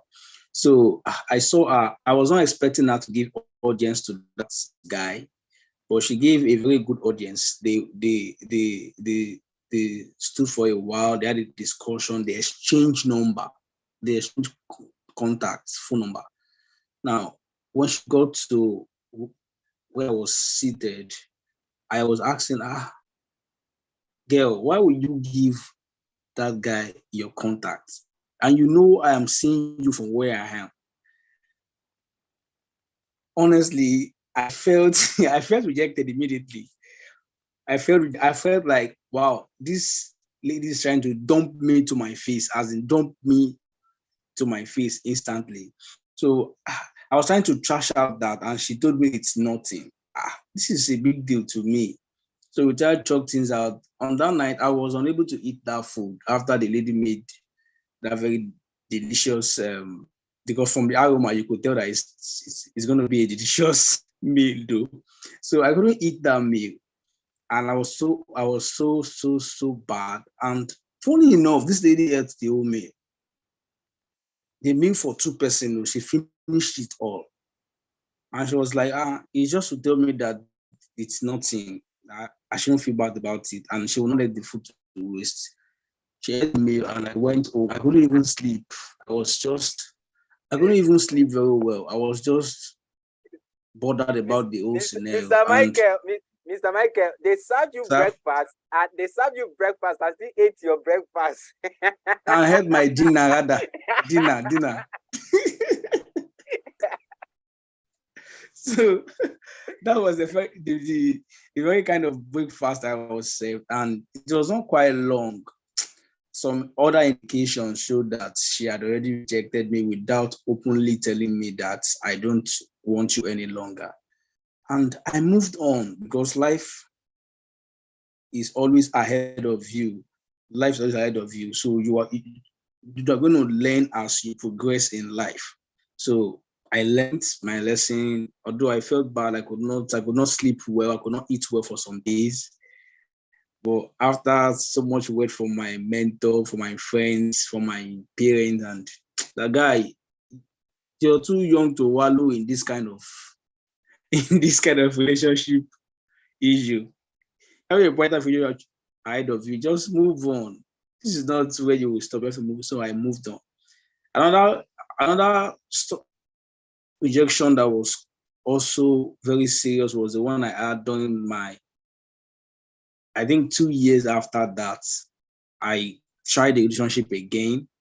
I was also in my 3rd year in the Polytechnic, the HND1, obviously, for those of us that are familiar with HND programs. And I was in a relationship with my course mates, and in less than some months, she was seeing another guy from another department in the faculty. And I was shocked. Why are ladies like this? So I got the news. I went to confront her, and she told it to my face that I'm not just longer interested in this relationship. Why? You won't believe that till this moment, I could not get the why. Because she just told me, I am no longer in this relationship. I'm fed up. Fed up with what is happening. This is my attitude, my behavior, my character. Or she never said what she was fed up of till this moment. So this even got me more. It had a very negative effect on me more than the first one, because I feel I've grown, I've learned. I should not fall into this same thing all over again. But life is life. You experience rejection, time without numbers. You'll keep experiencing them in relationship, in business, in society, until you are hitting your goals in every facet of life. So I was sick. I was terribly sick for a while. I was diagnosed with no ailments, nothing to state categorically that was wrong with me in the diagnosis. Obviously, it was still from the pain of the rejection. So after that rejection, I made up my mind that before I give room for any woman again in my life, it should be a very long time. But something happened to David in scripture, and the Bible said David encouraged himself in the Lord. So, so, so I had no choice than to also encourage the Lord and also press more. So there's one thing about rejection. Once you're rejected, you draw back. You draw back. Yes, every human, the first time, the very moment you're rejected, you draw back. And it is until you gathered enough courage, enough strength to also try again before you can try again. And some people may not have the opportunity to try again. They may have one rejection and they will commit suicide. And that is awful. That is awful. Every man will be tested with adversity. And the reason why you will be called a man is how many of this adversity you were able to overcome. So in the penultimate relationship to the one I finally got married to, I suffered that rejection, and it led to a lot of medical issues for me. I could not think well. I almost lost my being a very good student that I was in school until I snapped out of it and I got myself back. And even I vowed not to forgive that lady till after a while that I found solace in God, and then I forgive her completely. So she made my wife. She also served me another breakfast before God actually said, "This is the one for you. That you don't worry, you're going to come back again and you're going to get married." So some rejections may just be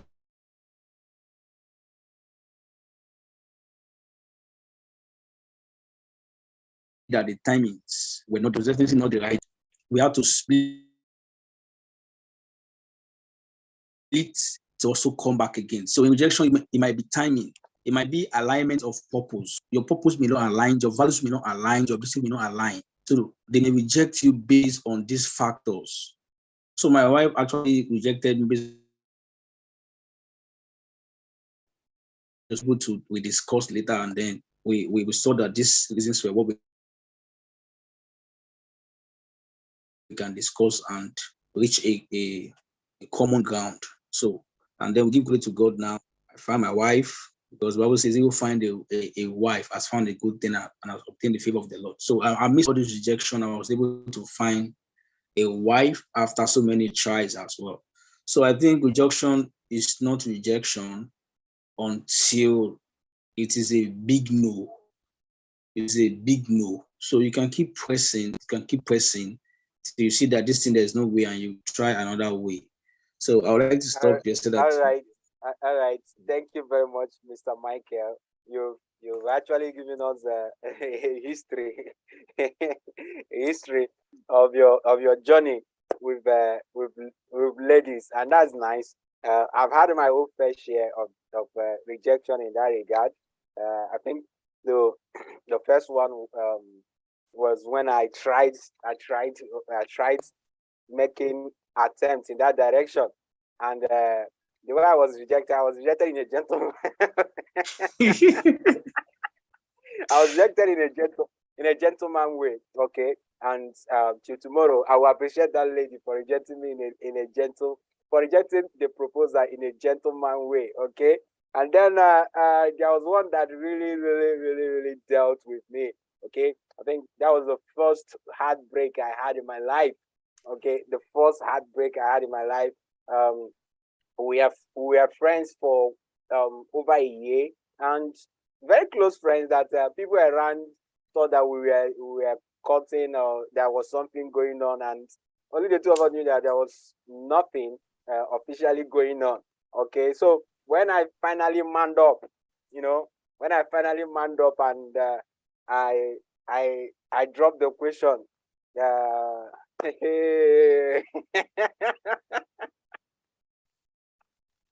there was power changeover.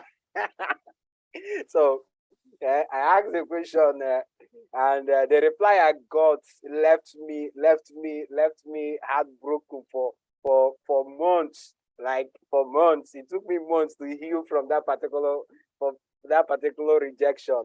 Okay, so and a number of us as young men, we have these experiences. And not just in relationships, not just in relationship with the opposite sex. Yes, these ones appear to be common. It appears to be common because not many face rejections academically. Not many face rejection academically. And not many face rejection in business or employment. Not many face as much rejections in those areas. But it seems that everyone has a story of a rejection in with the opposite sex. Breakfast. Okay. Yeah, let me say this, Victor, right? So yeah, okay. It's actually true that not many people have. For example, I've not had rejection. I've never had a rejection with respect to relationship. For example, right? I've never had. One of the things, right, that I think a lot of men, especially as young men, would see even more often in an economy like the one we live in with the social infrastructure we have, with the level of unemployment, is also job rejections, scholarship rejections. All right. So in as much as relationships has been talked about, I just wanted to chip in a few things there. So I remember when you told me about this and you said you wanted to have me on the panel. I think I sent you 2 screenshots, right? I sent you 2 screenshots.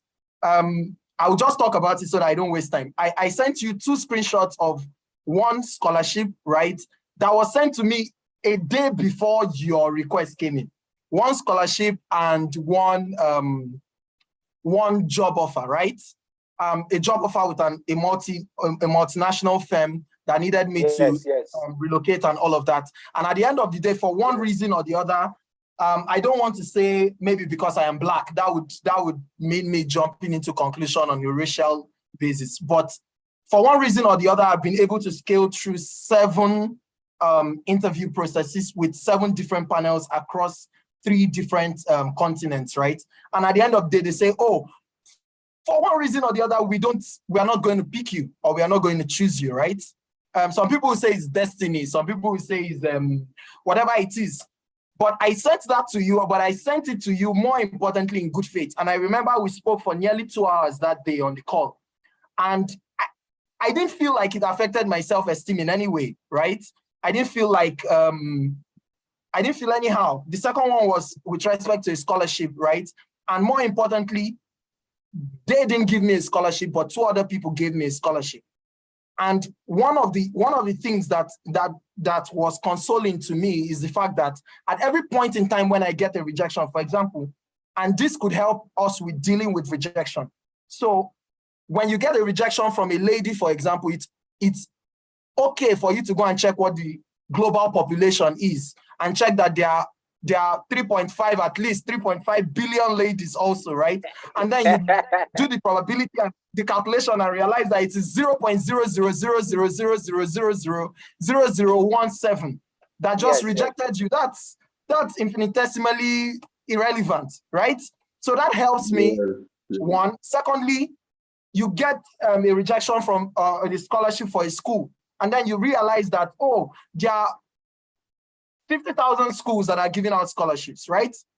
And you just got rejected from one. It simply means that you should cheer up.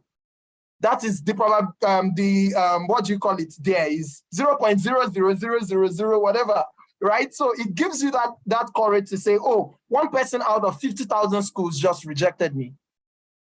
It's not enough reason for me to stop doing what I need to do. Even if that is the school I wanted to go to, there are other schools that I could as well appear for.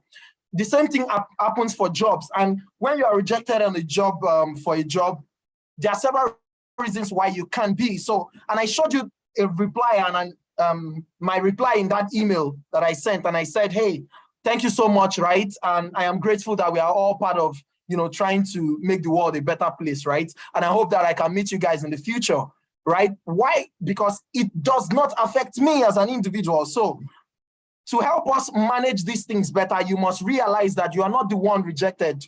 Your proposal is rejected. So the definition that I started with initially is that it's the dismissal or a refusal of a proposal or an idea, right? So it's your proposal that is rejected. You are not the one being rejected.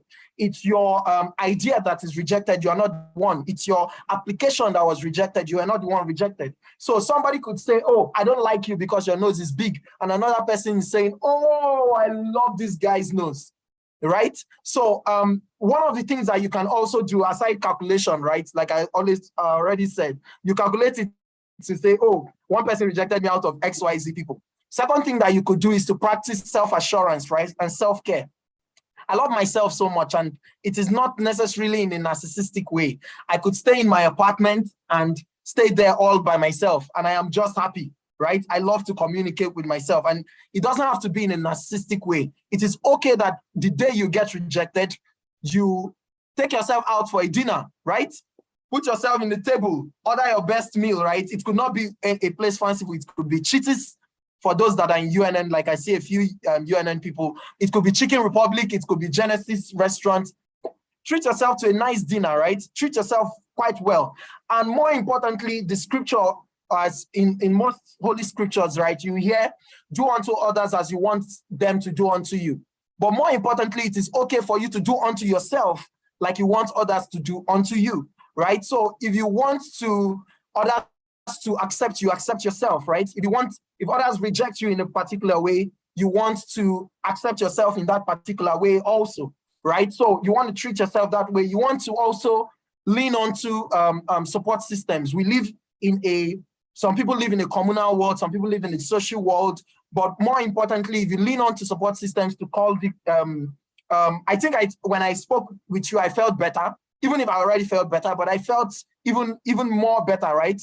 And I could talk to more people to say, hey, check this out. I was rejected on this basis and I am better off for it. And more importantly, also, I realized, like I said earlier, that I rejected a few people too. I mean, I had several offers, right? I had over 7 offers of people, workplaces and all of that were saying, come and work for us, come and do consultancy for us, come and do all of that. And I said no to them, right? Maybe because of the work culture, maybe because of their vertical rights, maybe because of their pay or remuneration, but I said no to them also. And they didn't start crying over me saying no to them. So why must I cry because one person said no to me? So if you need to cry, actually cry, right? I mean, men can cry too sometimes, but it's enough also to focus on the good side and also to bounce back. And it's important to also bounce back without bitterness, right? So like Mr. Michael had said, it is not just enough to say, oh, if that motivates you enough to do what you necessarily have to do, it's okay, right? I mean, somebody could say, oh, I was rejected because I don't have money, and it motivates them to become a billionaire. That's fine. But it's also important for you to realize that your worth as a man, as a young man, is not based on the retaliation. It's not based on the retribution. It's not based on the what do you call it? The vengeance, right? That you give back to people. So it's okay to bounce back. It's also okay to do that without bitterness, without feeling unloved, without feeling unworthy, without feeling inadequate in any way, right? So I just needed to help state that, right? Especially for people who are in the career, who are trying to get themselves up with jobs and all of that. Thank you. All right, thank you very much. Thank you very much. So in summary, all you just said is when you face rejection, put it in proper perspective. Put it in proper perspective, you know. And one of the ways I've come to help myself, with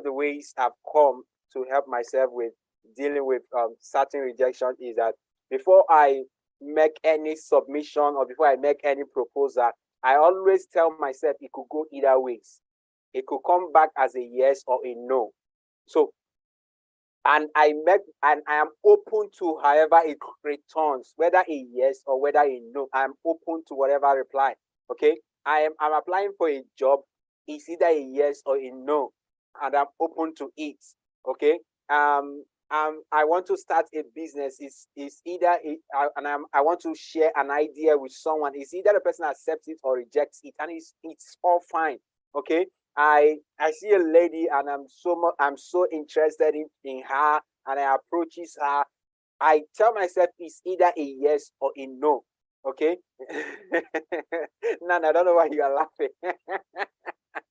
No, I was saying that it could also be an or, right? I mean, people tell you I'll get back to you without necessarily telling you a yes or telling you a no. I think those people need to be jailed. But yeah. Okay, so that's just that. I think there was one incident I had with a lady, and she was having challenge delivering the breakfast, you know, giving me the no. She was having challenge, you know, out of respect to me, you know. And I looked at her, I told her, come on, don't do that, you know. Before I approached you, I made her understand, before I approached you, I was aware that it's going to either be a yes or a no. So which one is it? You don't need to feel pity for me. You don't need to be pressured into giving an answer that you are not comfortable with. Okay. So, and that is where I believe emotional intelligence comes into play. That is where I believe emotional intelligence comes into play. You know, you being able to understand, okay, this other person, you know, put yourself in the shoes of this other person, okay? You know, sometimes also, one of the things I do is I ask myself a question. If you're in the shoes of this person, will you say yes to yourself? You know, I do that often.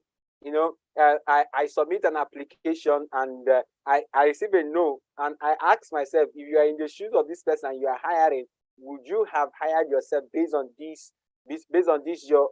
your qualifications, based on your performance in the course of the interview? You know, and I believe that's what every one of us needs to start doing. You know, you need to bring yourself to the point where you are able to speak to yourself honestly. You know, you're able to speak to yourself honestly. You know, when you're able to speak to yourself honestly, it helps whatever rejection you face. It makes it easier for you to handle whatever rejection you face. And just like Nana suggested, you were not the one that was rejected. Okay, it's your idea that was rejected, it's your proposal that was rejected, it's your application that was rejected. Whatever it is that was rejected, not you. It wasn't you that was rejected, it's the idea, is that thing that was rejected. Okay, so all you just need to do is take a look at the rejection. How did it come? Okay, what could you do about it? Okay, if there's nothing you can do about it, forget it. forget it. You know, a lot of times, most rejection comes and you find out that you cannot do something about it. There is nothing you can do about it. It's way out of your control. It's way out of your control. You know, let's take for instance, okay, let me stop myself here so I don't go back to making reference to rejection, proposal, and the rest of it. All right. So, Mr. Ifeanyi, I would like to ask, are there other strategies you would like to share with us that you've used, okay, for the especially as a business person, okay? What strategies have you used to deal with rejections that come to you as a business person, okay? And every other area of your life, okay, that you face rejection, what are some of the strategies you've used to deal with them? Okay, in the aspect of traveling and all that, like I have gotten admissions in Canada for masters, especially during that COVID. 2 universities in Canada offered me admission, but one thing or the other came up, I couldn't proceed. So in terms of business, one thing you need to understand again is that rejection hurts, yes, but it's impossible to avoid it totally. In fact, you do not want it. People who become too afraid of rejection might hold back from going after something they want. So rejection is something that comes your way. It's something that is a step to climb to another level. Like if you go through most of the successful business person, any successful person, nobody wakes up and see himself in that level. They have to climb from one rejection to another till they go to the level they see themselves. Like Elon Musk, for example, when he started building his X space, he went to a Russian company to request for used rocket. They rejected the offer. He then came back and started thinking how he will develop his own rockets. By doing so, working with NASA. So now he's the biggest and richest guy in the industry. So what if he felt that rejection and say, oh, I cannot go on again with that rejection? What will the industry become today? So rejection is necessary. It's very important, but although it's not easy, the better way we get to do with rejection is let it not affect us so much. Be honest with it. You understand? If possible, if you can cry about it, cry. You understand? If you can share it, like Nana said, you say he shared it with you, and it helps a lot. You understand? So don't buckle it up, because the more you bottle it up, it will affect you so much. So just be positive about it. Painful is a painful emotions that is a very painful emotion. Sometimes you will not even know how it pains, but you have to go about doing it. So I remember the first time I entered into business and gadgets. So electronics is a very critical something you do on. Sometimes you will supply it, will get one problem or the other. They have to return it. Sometimes you have to repay. So one thing I know is that I started changing a new supply. I started making sure that I verified everything. I started working with guarantee for so one and so between that guarantee, if you discover any fault, return it so that we can work on it and know how we can take it back to you. So there are some devices and some ideas that come that I used to work on that. So that is it. And again, whenever somebody calls you, like as you said, Victor, you either make up your mind, either this person is buying or is not buying, and you just take it like it. Some people will be pricing you for one thing for 2 years, 3 years. At the end of the day, some of them, you see them coming back next year buying from you. So it's part of it. So just make up your mind that this thing is part of life. All right. Understand? It's like cocoon, butterfly, you need to cut it off. Thank you. Okay. Thank you very much. Thank you very much, Ifeanyi. You know, when you share the story of Elon Musk and how he was rejected by the Russians, when he tried starting off SpaceX, you know, it made me recall how the story of how we began with Double Edge Impact Network. Now, Double Edge Impact Network, I started this organization in my final year as an undergraduate at the University of Nigeria. Now, it wasn't something I set out to do. It wasn't something it wasn't something I had an ambition for. Okay, I had a picture of it that one day in the future I want to start up an organization of this nature, but I wasn't planning to start it off while still an undergraduate. Okay, but something happened. I developed a model of how student organizations could run. I developed a model of how student organizations could run, okay, where it's not just about social gathering where you come and, all about jamboree, but an organization that prepares the students for life after school, not just a social gathering, you know. And I wrote to an organization, please, I won't mention the name of the organization. I wrote to an organization and shared the idea with them and requested for their approval to start off a student organization in their name. Okay. And for over 1 year, I kept being bounced back and forth. There was no approval given for that. Okay. And there was no reason given why it was rejected, you know, and it kept. I waited and waited. One morning I just woke up and I was like, come on, why you have the idea, you have the vision, what else do you need? Oh yeah, and you feel this is something that is necessary, is something that is important. Fine, go ahead, execute it. If you fail, you fail. That was what I told myself. If you fail, you fail. At least you will know that this was the reason why they rejected this, because you were going to fail, you know. So, and that was how I started up the organization. In fact, to start, I invited a couple of friends and I shared the idea with them. I invited I had a meeting with about 6 friends and I shared the idea with them. And out of those 6 friends, only one was there when we began. Okay, the others till today, they've never come back to ask me what about that organization.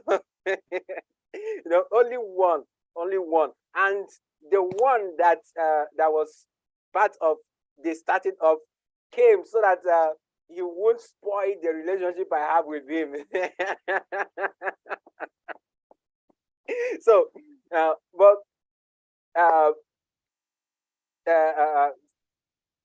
see how far we have come. See how far we have come from that rejection. Okay, see how far we have come from that rejection. And on this journey, I've made a number of mistakes. I've faced a number of other rejections, and I must say, it's been an exciting journey for me. It's been a learning journey. It's been a learning journey for me. It's been a learning journey for me. It's been a learning journey for me from that point of rejection. So I'm trying for us to wrap up this session tonight because it's already past 10 p.m. here in Nigeria. It's already past 10 p.m. And for those in Kenya, it's already past midnight. So I would like us to wrap up this session. So just before I let you go, gentlemen, I would like you to briefly, just in 2 sentences or more, just wrap up the conversations tonight, okay? Ms. Nana. All right, so quickly, right? It is okay to note, right? Like I earlier said, you are not the one rejected. Your proposal, your idea, your application, your submissions were what was rejected. But more importantly is the lessons that you take from them, right? So it is okay that you do a self-evaluation on yourself. So for example, growing up, when you know that you are a big head, right? And then they call you big head, it will get to you at the initial point, right? But when you own up to your big head, right? Like the same way MI, for instance, MI Abaga started calling himself Short Black Boy. So other rappers wouldn't be using it to diss him. So you own up to that responsibility to realize that, oh, maybe this girl said no because of my dress sense. Maybe this girl said no because, oh, I don't smell good, or I don't look neat, right? Or maybe these people said, oh, no. It is okay from that point of rejection to now look at, oh, I was rejected from this scholarship. Who were the people who got it? Go on LinkedIn, search for the scholarship, right? Search for the people who got it. Reach out to them, say, oh, why did you get it, right? What application did you do? How did you go about your interview? And when you get that, you realize that you can set yourself up for success the next time, right? So rejection can now be the flying part for which you go up to the next level. So that's all I have to say. Thank you so much, everyone. Thank you, guys. Thank you very much, Mr. Nana. If I please quickly. Okay, one thing about rejection is that you just see it as a stepping stone. Don't just go and stress yourself about, just make up your mind that this is one of the things that make us human. We got disappointed, we got rejected. So you just made up your mind, build that zeal, build that extra energy in you that whatever I'm going for, I will go for it. We head on, no matter the challenges, no matter the rejection. So just keep on pushing to your goals. That is what I want to say. And one thing I want to encourage everyone that most of the times we get rejection from those people that we cherish so much, or those that are close to us. But let us not be discouraged. Let us work with the few ones that accept us and let us move on. Thank you so much. All right, thank you very much, Ifani. And Mr. Michael. Okay, it has been a wonderful night with all of you, the host, the speakers. So on rejection, I want you all to remember that rejection is part of life, and there are two sides to everything. There's a positive side of rejection, and there is also the negative side of rejection. So once you get rejected, please sit down. I have a 4C model for treating rejection. 4 C's, 4C. C, letter C, A, B, C, C. The first one is optional. The first one is C for cry. You can cry if possible. If you need to cry, please cry all the tears out and be free. The next C is console. Console yourself by talking to others, by looking at the other things you have to be thankful for. To be thankful for. An happy man is always a thankful person. So be thankful for what you have and why you are still hoping for the best. The next C is critique. Critique the process of rejection. What happened along the line? Was I deficient in this area? Which area do I have to improve? What do I have to do better? And the like. So critique the process to know what you will do the next day. And the last C is continue. The last C is continue. Yes, life is continuous, so you have to continue. Keep on trying, keep on trying. So as you critique, you already know where you're lagging behind. And then when you continue, you know what to do better now. So it does not mean that you will not still experience it. So you can rinse and repeat this framework along as you experience rejection. Don't forget, cry, console, critique, and then continue. So thank you so much. Have a nice evening. All right. Thank you very much, Mr. Michael. Thank you very much, Nana, for joining tonight. Thank you, Ifani. Thank you, everyone. Thank you, gentlemen. It's been nice having you here for this conversation. Thank you for being part of this. Thank you for being part of this. And I want to appreciate everyone that has remained, that stayed tuned to the proceedings of this conference so far. I want to apologize for the much time we've taken. For the much time we've taken, I sincerely apologize for the much time we've taken, and I believe that every one of us it's not been a waste of time for us. It's not been a waste of time for us. Okay, so the last thing we have to do before we wrap up for this conference, the last thing we will have to do is we are moving on into the award session. Okay, now the award session, we want to recognize few young men in Africa who are doing well for themselves and doing well for the society, for their country. Okay, so we want to recognize few persons who are drawn from various countries in Africa, doing well for themselves, doing well in the things they do. Okay, so this year we came up with the idea of the Young Men of Impact Awards, the Young Men of Impact Awards. Okay, so it's simply an award that we hope to continue annually, where we recognize a set of young people across Africa who are making impacts within their society, who are making impacts within their society. So for this year, we set out 5 categories that we want to recognize these young men in. We have a social impact, we have leadership, we have business, we have tech, and we have education. Okay, we have education, and we called for nominations, and we received a whole lot of nominations from people. We received a whole lot of nominations from people, and at the end of the day, based on the some criteria that we set out, we were able to narrow down the nominations to a certain number for our recognition. So tonight, I'll be unveiling to us those who we have shortlisted, or those who we have finally, okay, after consideration, who we have arrived at deserving, who we believe are deserving of this recognition. Okay, so I'll be sharing my screen shortly, and so yes, these are the young men. First for the area of social impact. For the area of social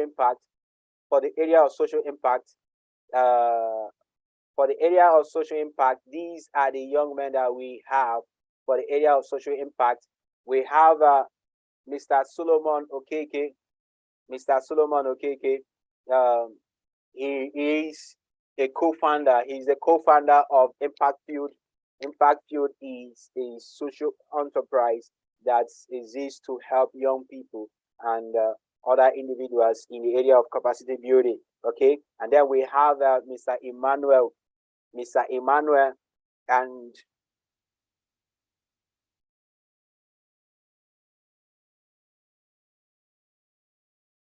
then we have Mr. Emmanuel Nwachuku, and then we have Oluwa Busayo Adola. Then we have Promise Jonas, and we have Kosi Sochuku Ede. Kosi Sochuku is a student, and he has a social, he has an NGO that is out to help with providing education to people in rural communities. So these are these 5 young men. We've considered them fit to be recognized for the Young Men of Impact Awards under the social impact category. So congratulations to everyone on this list. Congratulations, everyone. Congratulations. Okay, now in the area of leadership, for the category of leadership, we have Solomon Okeke again. Then we have Mr. Val Okafor. We have Otis Tawo, and we have Chiedozie Okeke. Chiedozie Okeke is a twin brother of Solomon Okeke, and he's also the co-founder of Impact Field. Okay, so we have Chiedozie Okeke, and then we have Michael Okorie. So these 5, we've considered them, we've deemed them fit to be recognized in the area of leadership as young men creating and making impacts in the area of leadership. So congratulations to every one of you. Congratulations to every one of you. And then in the area of business, yes, we have one of our panelists tonight, Mr. Eze Ifani Jenny. Okay, for recognition in the area of, in the category of business. Okay. Then we have Uche Festus, we have Favor Onwuchekwa, we have Chinonso Gideon.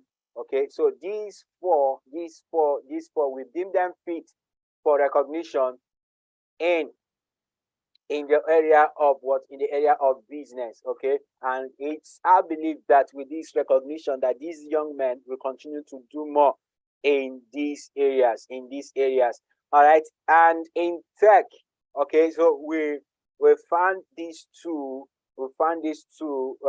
amazing young men. We deem them worthy for recognition. Okay, we have Omaye Samuel Oche. Omaye Samuel Oche is a full stack developer. Okay, and he has a lot going on for him in that area, and he has handled a lot of projects for clients and also personally. And then we have Mbuso Makitla. Mbuso Makitla is in South Africa. Okay, he's a citizen of South Africa, and he has an e-commerce website that he developed, to sell African-made products. Okay, to sell African-made products, and we took a look at what he's doing, and we found it worthy for recognition. And then, last but not the least, in the area of education, we had just a few nominations in this area, but only one sufficed based on our criteria, and we found Mr. Nemeka Enemchukwu worthy for recognition in this category of education. So, gentlemen, congratulations to every one of you. Congratulations. All right, so these recognitions, by next week, by Monday, we'll make an official announcement across our social media platforms and on our website, formally recognizing them. Okay, and then we hope that every one of you will continue to create and make impacts in the society. Africa, we need Africa to be the standpoint for the rest of the world. We need Africa to occupy an enviable position for the rest of the world. And it's young men like us who are going to do that. And we put this in place as a way to start recognizing the young men who are already doing these impacts, who are already creating impacts and doing impacts in the society. All right. So thank you all. Congratulations to every one of you. Congratulations from every one of us in the Double Edge Impact Network. We say a very big congratulations to you. So because of time, I don't know if any one of the awardees is still here with us tonight. Please, is anyone still here with us tonight? Any of the awardees? Is any of the awardees? Okay, Mr. Ifeanyi, okay, just briefly, just share with us how you feel for this recognition. Wow, I don't see this coming, but I want to appreciate the Double Edge Impact Network International for this great privilege and honor. I appreciate everyone that's make it to come to pass, and also the visionary behind the group. I appreciate you. God bless you and bless everyone. Thank you so much. Okay, thank you very much, Ifeanyi. Thank you very much. So, as we say in Igbo, Jide Nkiji, that's well done. Keep on doing the good works you are doing. All right, so thank you very much. Thank you, everyone. Congratulations. Now, before we wrap up tonight, just a quick announcement, okay? Before we wrap up tonight, just a quick announcement. Now, in order to help us continue to build on what we've learned in this conference today, I bring to us this special training program, this special training course, and is a course that is geared towards helping you grow your leadership. Okay, it's a course that is designed to help you grow yourself as a leader. Okay, so this course is going to start from December 12th and it's going to run till December 23rd. All right, so it's going to be a 2-week special leadership training course. It's going to be a 2-week special leadership training course, and it's going to help you master the fundamentals of leadership and 10x your leadership. Okay, so I encourage every one of us as young men, okay, who are making impacts in our different endeavors. I encourage you, just based on all that we've learned tonight, it's important that you go for the skills you need. Okay, so I encourage you, be a part of this, be a part of this, be a part of this. We have about 4 facilitators who are going to be facilitating in this training. Okay, and I assure you, it's going to be an experience that you will never ever recover from. Okay, so it's going to be a training course, a practical leadership training course, All right, so if you would like to be part of it, of course you should be part of it. You find a link and apply. Okay, find the link seller.co/BLC 2022. Find the link and apply. Okay, find the link and apply. All right, so visit this link and apply for this program. Now, the original cost of this training is 10,000 Nigerian naira. Okay, it's 10,000 Nigerian naira. But if you're able to register between now and December 1st, you'll be able to pay 50% of that amount. Okay, if you're able to register between now and December 1st, you'll be able to pay 50% of that amount. That's, you pay 5,000 naira. Okay, in Kenyan shillings, I think that should be about okay, so I don't get it wrong with the calculations.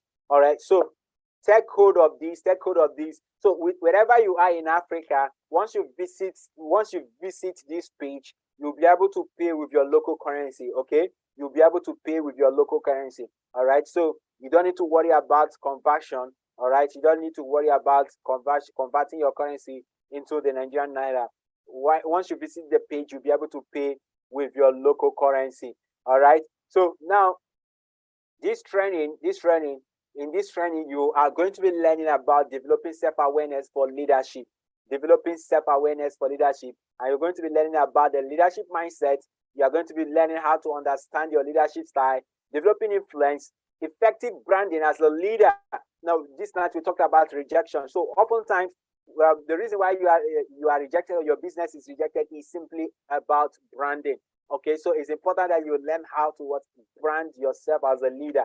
Okay, and then we're also going to consider how to communicate your influence as a leader. Then we're also going to look at networking effectively as a leader. And then finally, leadership in business and career.